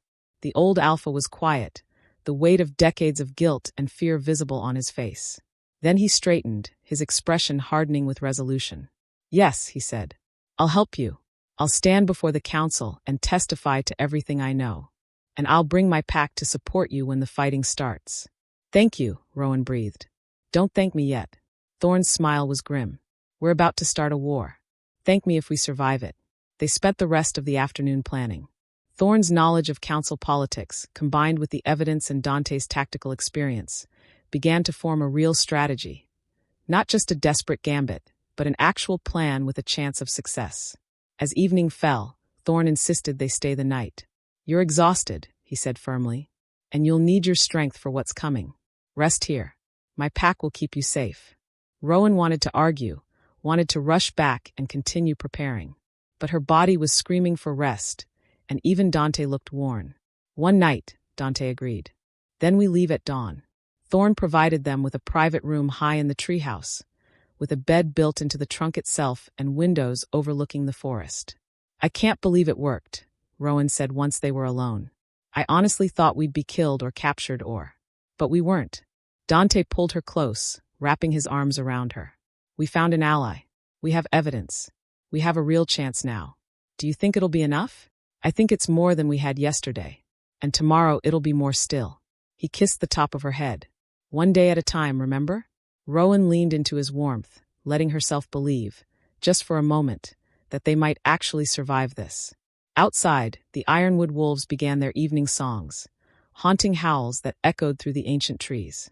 It was beautiful, primal, a reminder of what they were fighting for. Not just revenge, not just justice, but the chance to live as wolves were meant to live, free, strong, unburdened by corruption and lies. 2 more days, Rowan whispered. 2 more days, Dante agreed. And then the revolution would truly begin. Chapter 9. They left Ironwood at first light, their wolves fresher after a night's rest, but their minds racing with everything still to do. Alpha Thorne had sent them off with more than just his promise of support. He'd provided detailed maps of the Silvermoon wedding venue, information about security protocols, and the names of 3 other alphas who might be sympathetic to their cause if approached correctly. Don't get your hopes up about the others, Thorne had warned. They're cautious. They've seen what happens to wolves who challenge the council. But if your evidence is strong enough, if the moment is right, they might stand with us. Now, racing back toward the warehouse, Rowan's mind churned through possibilities and problems. They had evidence. They had one confirmed ally. They had a plan. But they also had less than 48 hours before the wedding, and so much could still go wrong. Dante's wolf kept pace beside her, occasionally brushing against her flank in wordless reassurance. The mate bond thrummed between them, stronger now, more insistent. Her wolf craved his presence, wanted to complete the bond that had been building since the moment their eyes first met. But Dante was right. Completing the bond now, with death potentially waiting around every corner, felt wrong. She wanted their claiming to be a beginning, not a desperate goodbye. They reached the warehouse by mid-afternoon, both exhausted from the punishing pace. The moment they shifted back to human form, Lyra was there with clothes and urgent questions. "Well," she demanded, "did Thorn help, or did we just waste 36 hours? "He helped." Dante pulled on the shirt she'd thrown him. "He's coming to the wedding with warriors. And he has evidence, original documents from 19 years ago." Relief flashed across Lyra's scarred face. "Thank the goddess. I wasn't sure we'd see you again." "That makes two of us," Rowan admitted, accepting the clothes Sarah handed her. "What's happened here? Any news from Silvermoon territory?" "Plenty." Lyra gestured for them to follow her to the command center, where maps and documents covered every surface. "Your friend Cade has been busy." She pointed to a map marked with red pins. "He's increased border patrols, doubled security at the wedding venue. And get this, he's issued a formal declaration stating that you, Rowan Ashworth, are wanted for questioning in connection with the death of healer Margaret and the rogue attack." Ice flooded Rowan's veins. "He's blaming me for Margaret's death? Convenient, isn't it?" Marcus said from where he was cleaning weapons at a nearby table. "He kills the healer who tried to warn you, then pins it on you. Now he can claim you're dangerous, unstable, possibly working with rogues. When you show up at his wedding, he'll have justification to arrest or kill you on sight. He's covering his tracks," Dante growled, "making sure that even if we expose the old corruption, he looks like the hero trying to stop a dangerous criminal." "There's more." Lyra pulled out a printed document. "This was posted in every major pack territory this morning. A reward for your capture, alive or dead. 50,000 in gold." Rowan stared at her own face on what was essentially a wanted poster. The image was old, from her kitchen days, but recognizable. Beneath it, a list of supposed crimes. Conspiracy, murder, treason. "He's turned me into a villain," she whispered. "He's turned you into a threat he needs to eliminate publicly," Lyra corrected. "Which means when you walk into that wedding, you won't just be facing Cade and his allies. You'll be facing every bounty hunter and glory-seeking warrior who wants that reward." Rowan sank into a chair, the weight of it crushing. She'd known this would be dangerous, but she hadn't anticipated Cade being this strategic, this ruthless. "Maybe we should reconsider," Sarah said quietly. "If the whole territory thinks you're a criminal, then we prove them wrong." Rowan's voice came out steadier than she felt. "We show them the evidence. We make them see the truth." "Assuming they'll listen before they kill you," Marcus muttered. "They'll listen." Dante's hand settled on Rowan's shoulder, warm and grounding. "Because we won't give them a choice. Thorn will demand a formal hearing under traditional pack law. Once invoked, they have to let Rowan speak or violate ancient protocols. Even Cade can't ignore that without losing face. Traditional pack law hasn't been invoked in decades," Lyra pointed out. "Most young wolves don't even remember it exists. But the old ones do. The council members do." Dante's voice hardened. "And they'll know that refusing to honor it makes them look weak, makes them look like they have something to hide. We're betting they'll be too proud to back down." "That's a lot of betting," Marcus said. "It's all we have." Rowan stood, forcing strength into her posture. "Show me what else we're working with." Security layouts, guard rotations, everything.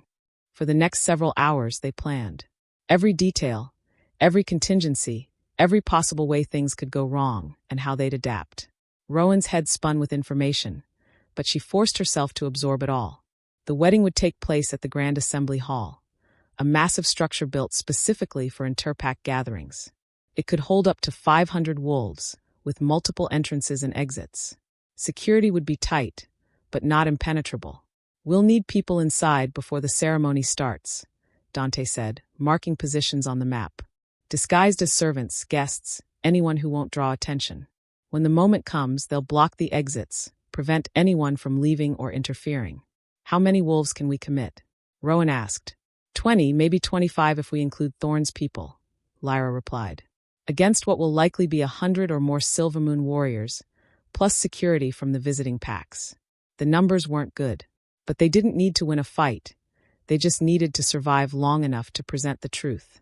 "What about allies in the crowd?" Rowan asked. Thorn mentioned 3 other alphas who might be sympathetic. "If we can identify them beforehand, maybe reach out." "Too risky," Dante interrupted. "Any alpha we approach could turn around and warn Cade." We have to assume we're walking in with only Thorne's confirmed support. Then we make that support count. Rowan studied the assembly hall layout, an idea forming. The ceremony follows a traditional structure, right? Formal greetings, the bonding ritual, then the feast. Usually, Lyra confirmed. Why? Because there's a moment during the formal greetings when visiting alphas can offer blessings or raise concerns about the union. It's ceremonial, mostly just flowery speeches. But it's also the one time when interruption is not only permitted but expected. Understanding dawned on Dante's face. You want to use that window.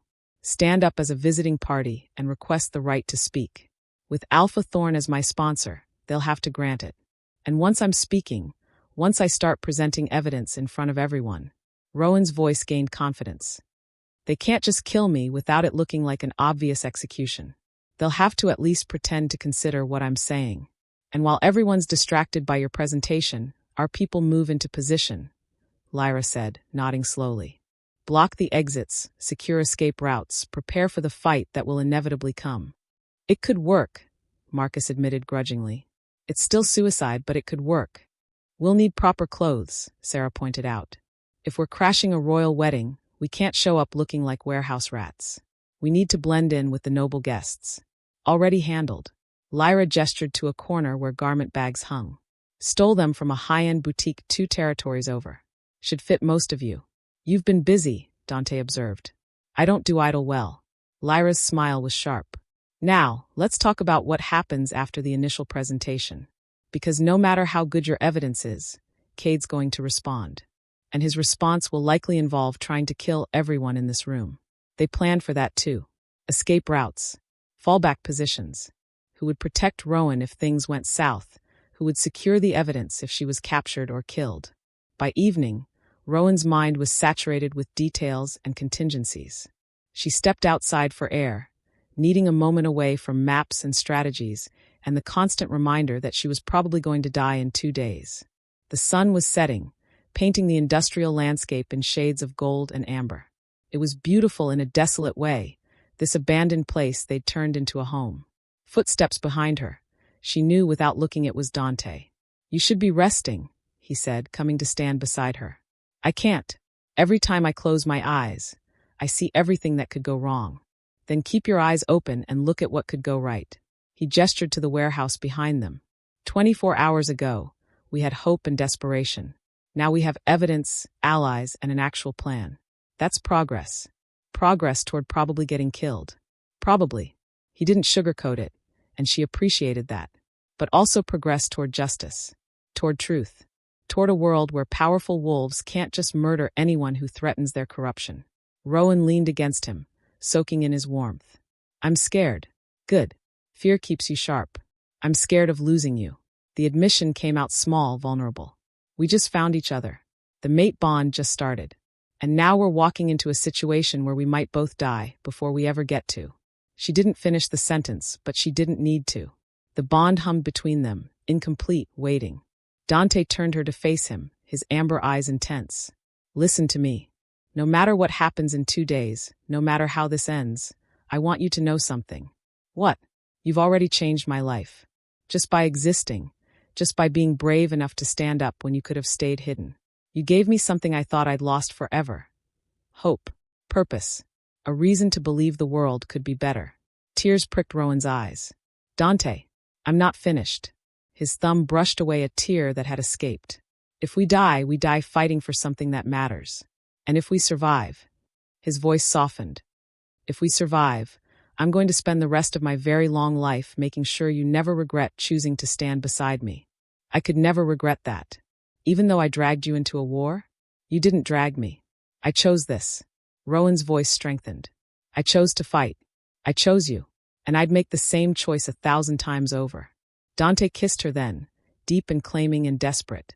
The mate bond flared between them, demanding completion, demanding they seal what had been building since the moment they met. But they pulled apart, both breathing hard, both knowing it still wasn't time. After, Rowan whispered. When this is over, when we've won or at least survived, then we complete the bond properly. Promise. I promise. They stood together as darkness fell, wrapped in each other's arms, drawing strength from a connection that transcended logic and reason. Tomorrow would be for final preparations. Tomorrow would be for gathering courage. But tonight, they allowed themselves this moment of peace. This moment of just being together, alive, whole. The revolution would come soon enough. Inside the warehouse, Lyra was drilling the strike team one final time.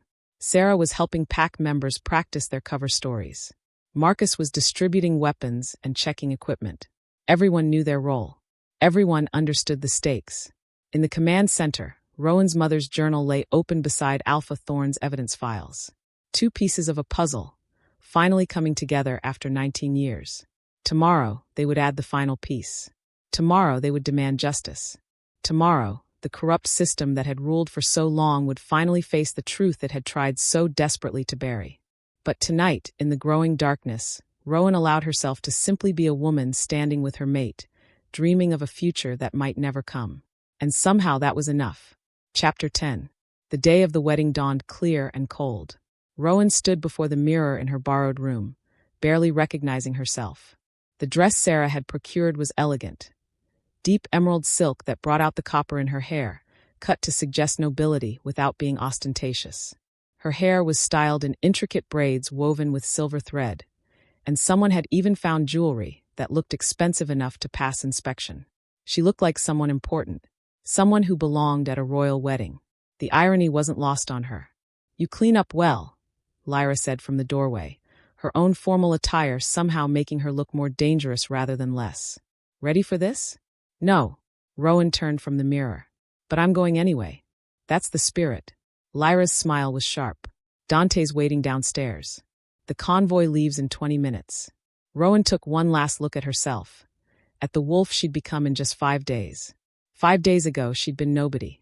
A poisoned omega with delusions about an alpha who'd never loved her.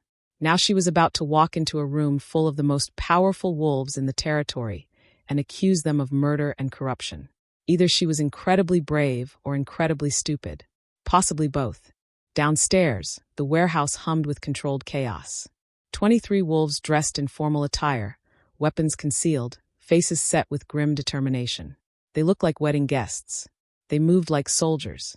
Dante stood in the center, giving final instructions. He'd cleaned up too. Dark suit that emphasized his powerful build, his black hair pulled back, his amber eyes sharp and focused. When he saw Rowan, everything else seemed to fade away. "You're beautiful," he said simply. "I'm terrified. Also that." He pulled her close, pressing a kiss to her forehead. "But you've got this. We've got this." Famous last words. "Let's hope not." He pulled back, his expression turning serious. "Alpha Thorne and his warriors are already at the venue, positioned as invited guests from Ironwood territory. Once we arrive, we'll have approximately 30 minutes before the ceremony begins. Use that time to get into position, identify potential threats, find Cade." "Find Cade," Rowan repeated. Despite everything, part of her still couldn't believe he'd orchestrated all of this. The boy who'd shared desserts with her in the kitchen, who'd winked at her across ballrooms. Could he really be capable of such calculated cruelty? Margaret's body, the silver blade between her shoulders, answered that question. "Remember the plan," Lyra called out to the assembled wolves. "We're wedding guests until we're not. Stay in character, stay alert, and for the goddess's sake, don't start any fights until the signal." "What's the signal again?" someone asked. Rowan standing up and accusing the Alpha Supreme of murder. Pretty hard to miss. Nervous laughter rippled through the group. "Move out," Dante commanded. They traveled in 3 separate vehicles to avoid drawing attention. Hired cars that looked appropriately expensive for noble guests. Rowan rode with Dante and Sarah, her hands clasped tightly in her lap to keep them from shaking. "You're going to be fine," Sarah said softly. "You're stronger than you think. I'm weak. My shift barely works. My wolf is still suppressed. Your wolf is waking up." Sarah's voice was firm. "I can smell it on you. The wolfsbane is almost completely gone. By tonight, you'll be stronger than you've been since childhood. Tonight might be too late. Then you'll have to survive on wit and courage until then." Sarah squeezed her hand. "Lucky for you, you have plenty of both." The Grand Assembly Hall rose before them like a monument to pack power. All white stone and soaring columns, built to impress and intimidate. Expensive cars lined the circular drive, livery-clad servants directing traffic, wolves in formal attire streaming through the massive entrance. This was really happening. They joined the flow of guests, their fake invitations passing initial inspection without issue. Inside, the hall was even more impressive: vaulted ceilings, crystal chandeliers, walls draped in silver and gold. Hundreds of wolves milled about, the air thick with competing scents and political tension. There, Dante nodded subtly toward a section of seats. Thorn's people. They're holding a block for us. As they moved through the crowd, Rowan caught glimpses of faces from her mother's journal. Council members, corrupt alphas, wolves who'd profited from her parents' murder. They laughed and socialized, completely unaware that their crimes were about to be exposed. She also saw the security. Everywhere. Silvermoon warriors in formal uniforms stationed at every exit, on every balcony, watching the crowd with professional vigilance. More than we expected, Dante murmured. Cade's taking no chances. They reached the ironwood section, and Alpha Thorn rose to greet them. He looked every inch the distinguished alpha in his formal robes, but his green eyes held steel. Right on time, he said, clasping Dante's hand. Then to Rowan. Your mother would be proud of you, child. Your father, too. Let's hope I live long enough for it to matter. That's the plan. Thorn gestured to the seats he'd saved. The ceremony begins in 15 minutes. Cade will enter from the east entrance, Vivian from the west. They'll meet at the central dais for the bonding ritual. That's when we make our move. Rowan scanned the crowd, looking for familiar faces. She spotted Beta James near the front, his expression carefully neutral. Several council members she recognized from her mother's journal. And there, her breath caught. Cade. He stood in a side alcove, speaking with several high-ranking alphas. Even from a distance, he was magnetic, tall and powerful in ceremonial robes that emphasized his status as Alpha Supreme. His dark hair was perfectly styled, his expression charming and confident. As if he could feel her gaze, his eyes suddenly found hers across the crowded hall. Time seemed to stop. His expression flickered. Surprise, confusion, something that might have been pain. Then his face hardened, and he said something sharp to the wolves around him. He's seen you, Dante said quietly, moving closer. Stay calm. We knew this would happen. Two Silvermoon warriors began moving through the crowd, clearly heading in their direction. They're going to try to remove you before the ceremony, Thorn said. Get you somewhere private where they can deal with you quietly. Then I guess I better not go quietly. Rowan stood, her voice carrying. Alpha Cade Silvermoon. Conversations died. Hundreds of heads turned. Cade froze, his eyes widening slightly. I, Rowan Ashworth, last daughter of the Moonshadow Pack, claim my right under traditional pack law to address this assembly before the bonding ceremony proceeds. Gasps rippled through the crowd. The warriors stopped, uncertain. Cade's expression went carefully blank. Miss Ashworth. What in? Unexpected surprise. I was told you'd fled the territory. I fled assassination. Rowan's voice rang out, clear and strong. Assassination ordered by wolves in this very room. More gasps. The energy in the hall shifted, curiosity overtaking shock. That's a serious accusation, Cade said, his tone reasonable, concerned. And one I'd like to address privately, given your delicate mental state after the recent trauma. I invoke my right to formal address. Rowan interrupted, her voice carrying the authority she'd been practicing all week. Under traditional pack law, I have the right to speak before this assembly. Will you honor that right, Alpha Cade? Or will you prove you have something to hide? Murmurs spread through the crowd.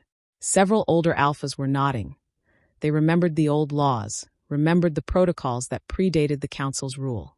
Cade's jaw tightened, but he was trapped. Refusing would make him look weak, would suggest he feared what she had to say. Of course, he said smoothly. Traditional pack law is sacred. If Miss Ashworth wishes to address the assembly, she may do so. Though I hope she'll keep her remarks brief, we do have a wedding to complete. Polite laughter from his supporters. Rowan moved to the central aisle, acutely aware of every eye on her, every warrior's hand near their weapon. Dante followed a step behind, his presence steadying. When she reached the open space before the dais, she turned to face the assembled wolves. Her heart hammered, but her voice came out clear. 19 years ago, she began, my parents, Alpha Kieran and Luna Elara Ashworth of the Moonshadow Pack, were murdered along with 35 members of their pack. The incident was blamed on rogue wolves. But that was a lie. She pulled out the first document from inside her dress. Margaret had taught her how to hide things in her clothes, though she'd never imagined using that skill for this. My father had discovered evidence of systematic corruption within the Council of Alphas. Falsified treaties, stolen territories, bribery and extortion on a massive scale. When he attempted to present this evidence to the full council, he was silenced. Permanently. These are wild accusations, one of the council members called out. Based on what? The paranoid fantasies of a traumatized child. Based on this, Alpha Thorn stood, holding up his folder of documents.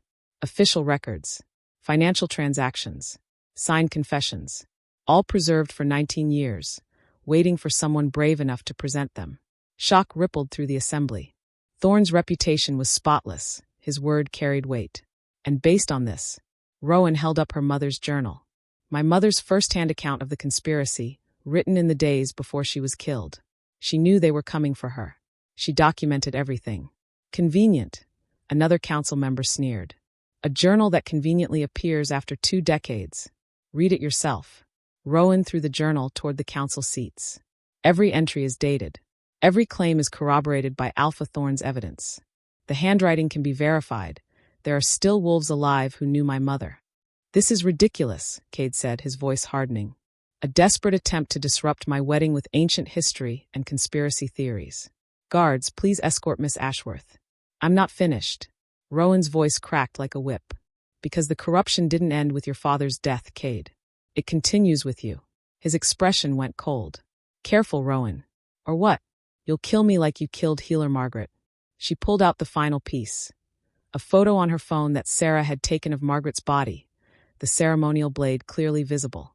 She died trying to warn me, trying to stop whatever plan you had for me. I had no plan. You've been poisoning me since I was 3 years old. Rowan's voice rose. Wolfsbane in my daily tea, keeping my wolf suppressed so I'd never remember what I witnessed the night my parents died. So I'd never be strong enough to challenge your stolen power. You were given medicine to help with your weak constitution.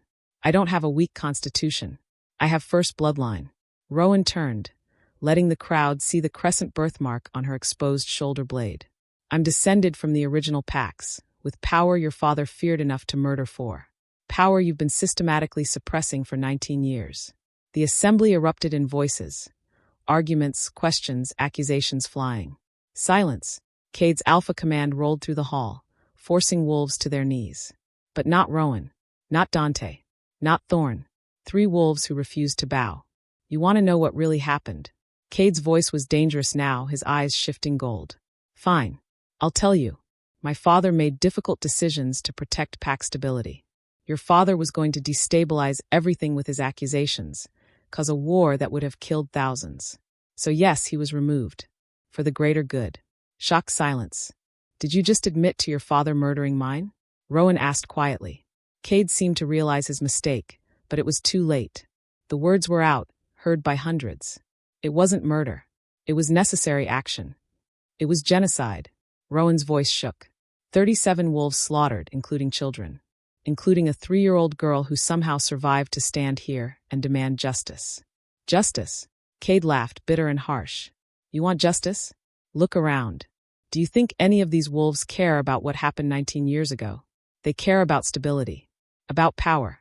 About maintaining the system that keeps them fed and comfortable. He gestured to the assembled alphas. They'll denounce what my father did, sure. They'll clutch their pearls and make sympathetic noises. But they won't actually change anything, because they benefit from the same system. They all have blood on their hands. All have secrets they don't want exposed. Then maybe it's time for a new system, Dante said, his voice carrying. One that doesn't require murder to maintain. And who would lead this new system? Cade's smile was cruel. You? A dead pack's last survivor? Or her, a poisoned Omega who can barely hold her shift? Actually, a new voice rang out. I think she'd be perfect. An older alpha stood. One Rowan didn't recognize. His silver hair and ceremonial robes marked him as a council elder. Alpha Rothschild of the Eastern Territories, Thorn whispered. One of the few honest ones left. I've read the evidence, Rothschild continued, holding up the journal. I remember Rowan Ashworth. Good wolf. Honest wolf. If his daughter is making these accusations, I believe they warrant full investigation. As do I. Another alpha stood. Then another. Within moments, 5 of the 12 council members were on their feet, calling for an inquiry. Cade's expression turned murderous. This is a coup. You're trying to use ancient tragedy to undermine legitimate authority. Legitimate? Rowan laughed. Your power was built on murder and lies. There's nothing legitimate about it. Guards, Cade roared. Arrest her. Arrest all of them. The Silvermoon warriors moved forward, but so did Thorn's wolves. And Dante's pack, shedding their wedding guest personas, weapons suddenly visible. The assembly hall erupted into chaos. Chapter 11. The Grand Assembly Hall descended into pandemonium. Silvermoon warriors clashed with Thorn's wolves and Dante's pack in brutal, close-quarters combat. Wedding guests screamed and scrambled for exits, only to find them blocked. Council members shouted accusations at each other, while their personal guards formed protective barriers. And in the center of it all, Cade's eyes locked on Rowan with pure, concentrated fury. You ruined everything, he snarled, his wolf pushing to the surface. You could have just stayed quiet, stayed small. But no, you had to be just like your father, too stubborn to know when you're beaten. I'm not beaten yet. Rowan pulled the silver dagger from her wrist sheath, the movement smooth after days of practice. And neither was my father. You just murdered him before he could finish what he started. I didn't murder anyone. Cade's form rippled, his shift threatening. I was 7 years old when your parents died. But I'm glad my father did it, because look what your bloodline produces. Chaos, destruction, the collapse of everything we've built. He lunged. Dante intercepted, his own shift exploding outward in a blur of black fur and fury. The 2 massive wolves collided with bone-crushing force, snarling and snapping. Rowan stumbled back, her heart in her throat. Dante was powerful, but Cade was Alpha Supreme, decades of training, the strongest bloodline in the territory. Around them, the battle raged. Lyra fought with vicious efficiency, taking down 2 warriors at once. Marcus's war cry echoed as he cleared a path toward the main doors. Sarah and other pack members worked to evacuate terrified guests while fighting off security. But more warriors kept coming. Silvermoon had numbers, training, home advantage. They were losing. Enough! Alpha Rothschild's command cut through the chaos, forcing wolves to pause mid-strike. This ends now. But Cade and Dante didn't stop. Locked together in their wolf forms, they fought with primal savagery. 2 alphas, one corrupted and one righteous, battling for dominance and survival. Rowan watched in horror as Cade's jaws closed around Dante's shoulder, blood spraying. Dante howled in pain but twisted, his own teeth finding Cade's throat. Not a killing bite. Not yet. But a warning. Stop this! Rowan screamed. Both of you stop. They ignored her, lost to their wolves' instincts. Something inside Rowan snapped, not breaking, but awakening. The last threads of wolfsbane suppression burned away in a wave of white-hot power. Her wolf surged forward, no longer weak or distant, but fully present and furious. The shift happened faster than thought. One moment she was human, the next she stood on 4 legs, her copper fur gleaming with an inner light that made wolves around her stop and stare. This wasn't the weak, patchy wolf she'd been. This was something else entirely. Larger, stronger, radiating power that made even alpha wolves step back instinctively. First bloodline, her wolf whispered. Finally free. Rowan threw back her head and howled. A sound that carried authority older than the council, older than the current pack structures. A sound that spoke to the ancient part of every wolf present, demanding they listen.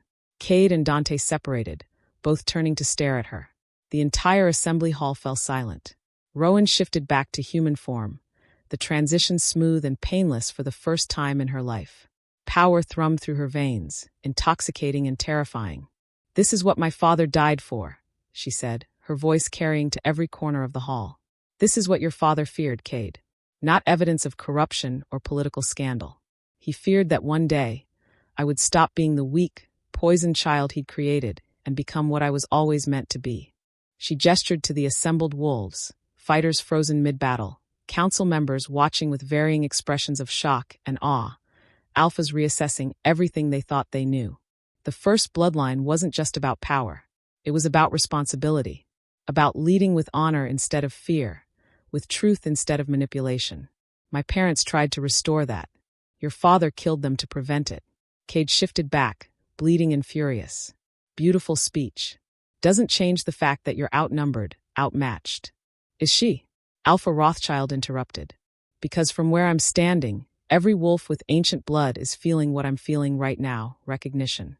She's not just making claims about her heritage. She's proving it. He turned to the other council members.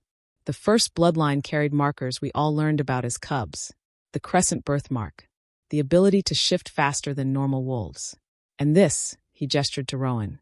The command presence that transcends alpha authority. I haven't felt power like this since my grandfather's time. Superstition, Cade spat. Romantic nonsense about bloodlines that don't mean anything anymore. Then why did your father work so hard to suppress hers? Thorne stepped forward, his formal robes torn but his bearing still regal. Why poison her for 19 years if her bloodline was meaningless? Cade's jaw worked, trapped by his own logic. I'll tell you why, Rowan said softly. Because the system your father built, the system you've maintained, only works if wolves believe there's no alternative. If we believe that corruption is just how things are, that power justifies any crime, that the strong can prey on the weak without consequence. She looked around the hall, meeting the eyes of alphas and council members and common wolves alike. But there is an alternative. There always was. My parents saw it. Alpha Thorne believed in it. And now you have a choice. Continue supporting a system built on murder and lies, or help me build something better. And what makes you think you can build anything? Cade's voice dripped with contempt. You're one wolf. A survivor, I'll grant you, but still just one wolf with delusions of grandeur. She's not alone, Dante said, limping to Rowan's side, his shifted form magnificent despite his injuries. She has my pack. The Blackthorn survivors who've been waiting 20 years for this moment. And mine, Thorne added. The Ironwood Pack stands with the Ashworth bloodline. The Eastern Territories as well, Alpha Rothschild declared. One by one, other voices joined. Not all the alphas. Some still looked uncertain, others openly hostile. But enough. Enough to matter. Beta James pushed through the crowd, his face ashen. Your Majesty, he said to Cade. Perhaps we should consider. Consider what? Cade whirled on him. Surrender? Abdication? My father built this kingdom. I've maintained it. I won't hand it over to some jumped-up Omega with a tragic backstory. It's not about handing over your kingdom, Rowan said. It's about accountability. About investigating the crimes committed in your father's name and making sure they never happen again. And if I refuse, then the alphas who stood with me today will withdraw their support. Your territory will fracture. Your power base will crumble. Rowan's voice was steady. You can fight us, and maybe you'll win. Maybe you'll crush this rebellion. But the truth is out now. Every wolf here heard your admission. Heard the evidence. You can't put that back in the box. Cade stared at her, his expression cycling through rage, desperation, calculation. Around him, his remaining warriors looked uncertain. Their loyalty divided between their alpha and the growing tide of support for Rowan. There's another option, Alpha Rothschild said carefully. Traditional pack law provides for this situation. When an alpha's legitimacy is challenged with evidence of serious crimes, a tribunal can be called. The accused steps down temporarily while the council investigates. If found innocent, they're restored with full honor. If found guilty, they're stripped of rank and territory, Cade finished bitterly. Exiled at best, executed at worst. It's more than your father gave my parents, Rowan pointed out. They didn't get a trial. They didn't get a chance to defend themselves.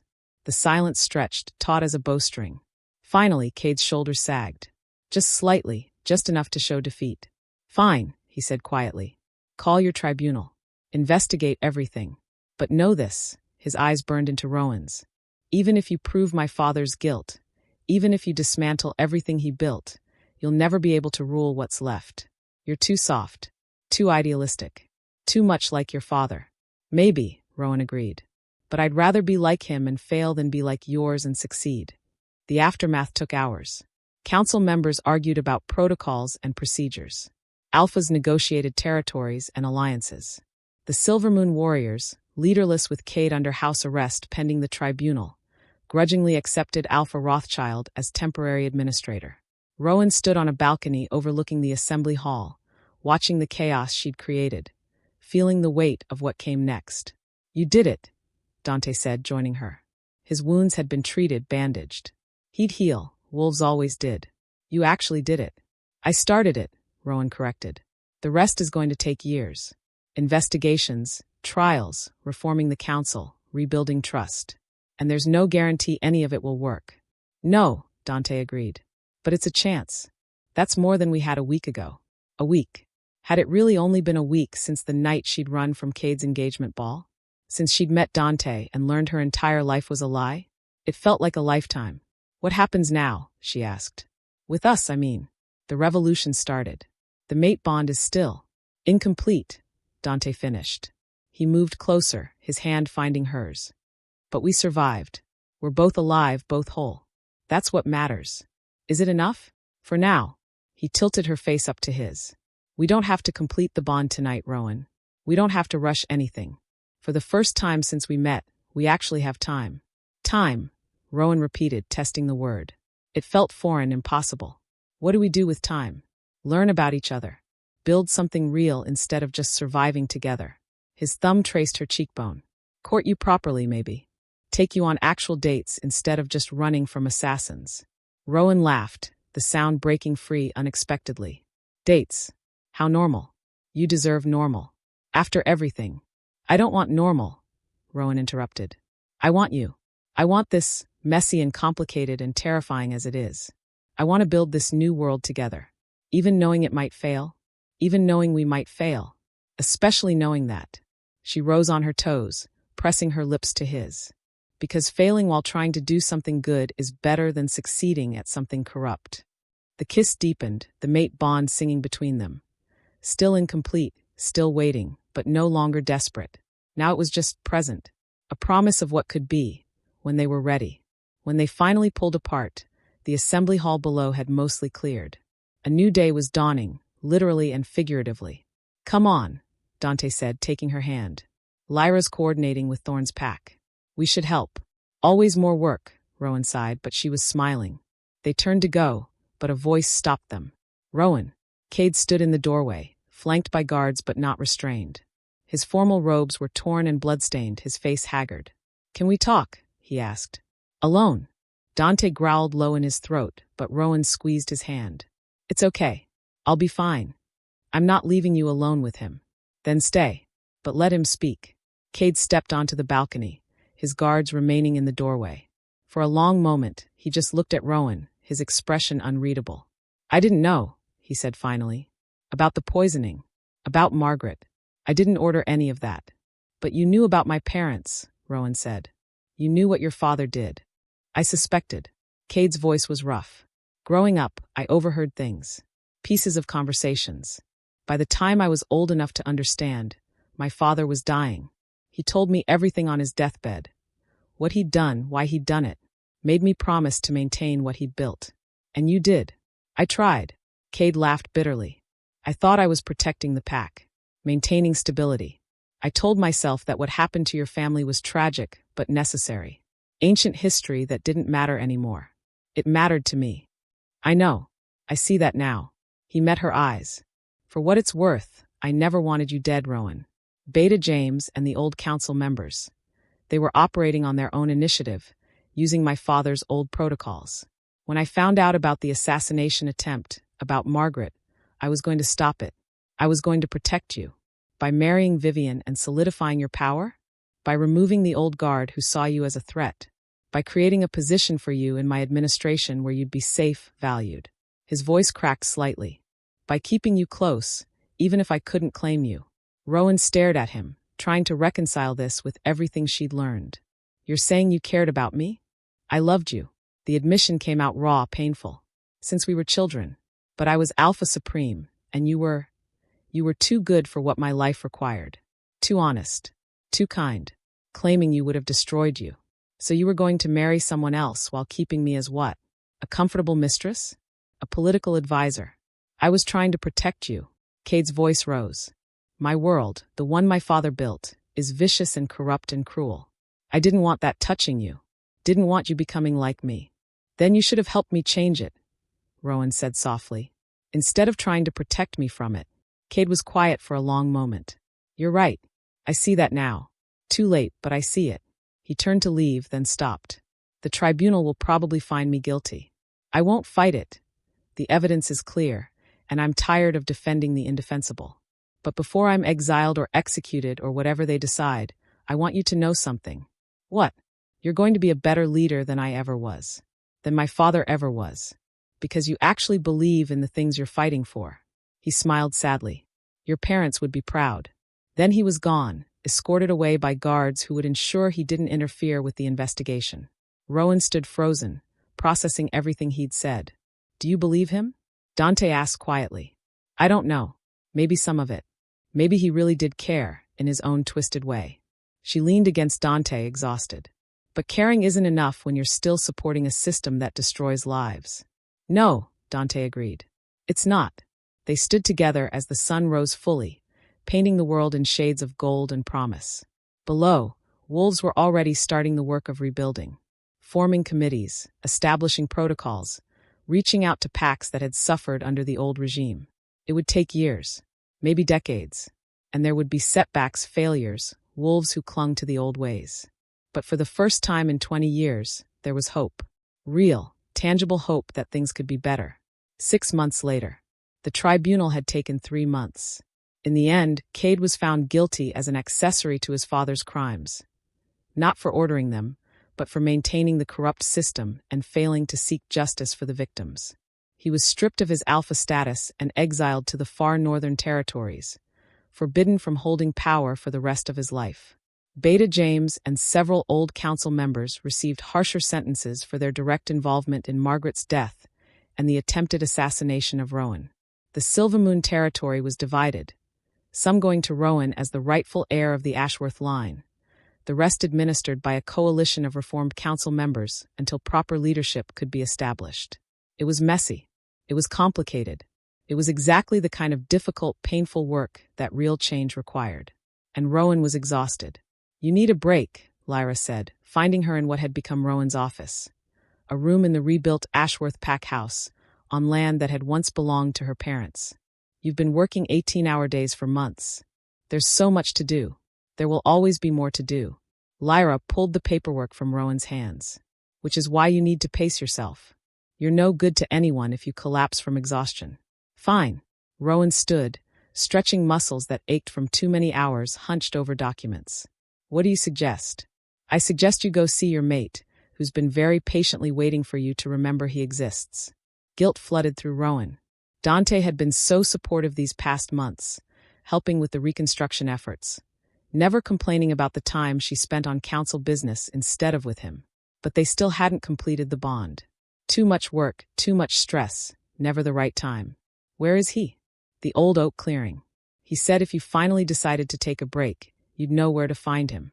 Rowan did know. It was where they'd first trained together, where she'd learned to shift properly. Their place. She found him there as the sun set, sitting against the massive oak tree, his eyes closed. He looked peaceful in a way he rarely did. The warrior finally at rest. "Hey," she said softly. His eyes opened, amber and warm. "Hey yourself. Heard Lyra finally managed to drag you away from work. She's very persuasive. She's terrifying." Dante patted the ground beside him. "Sit with me. Watch the sunset. Remember what it's like to just exist without scheming or planning." Rowan settled against him, letting the tension drain from her shoulders. The clearing was beautiful in the fading light, peaceful in a way the council chambers never were. "I'm sorry," she said after a while, "for being so absent, for putting work before us." "You're changing the world," Dante replied. "I'd be a pretty terrible mate if I resented that. Still, we've been waiting to complete the bond for 6 months. That's not fair to you." "It's not about fair." He turned her to face him. "It's about timing, about being ready, really ready, not just rushing because we feel like we should." "Are you ready?" Rowan asked. "I've been ready since the moment I saw you." His smile was soft. "The question is whether you are." Rowan thought about it, about the chaos of the past 6 months, the challenges still ahead, about the work that would never truly be finished, and about this wolf who'd stood beside her through all of it, patient and steady and true. "Yes," she said. "I'm ready." The claiming was gentle, reverent. Not the desperate union of wolves facing death, but the deliberate choice of mates building a future together. When Dante's teeth marked her neck, when her wolf finally merged completely with his, the bond snapped into place with a rightness that stole her breath. Afterwards, lying tangled together beneath the old oak, Rowan felt complete in a way she never had before. "So, Dante murmured against her hair. What now? Now, Rowan considered. Now we keep building. Keep fighting. Keep trying to make things better. Together. Always together. As the stars emerged overhead, Rowan thought about her parents, about the fight they'd started and never got to finish, about Margaret's sacrifice, about all the wolves who'd suffered under the old regime. She couldn't bring them back, couldn't undo the past, but she could honor them by creating something better, by proving that corruption didn't have to be the price of power, that the strong could protect the weak instead of preying on them. It wouldn't be easy. There would be setbacks and failures and wolves who fought against every change. But for the first time in generations, there was hope. And that was something worth fighting for. The end.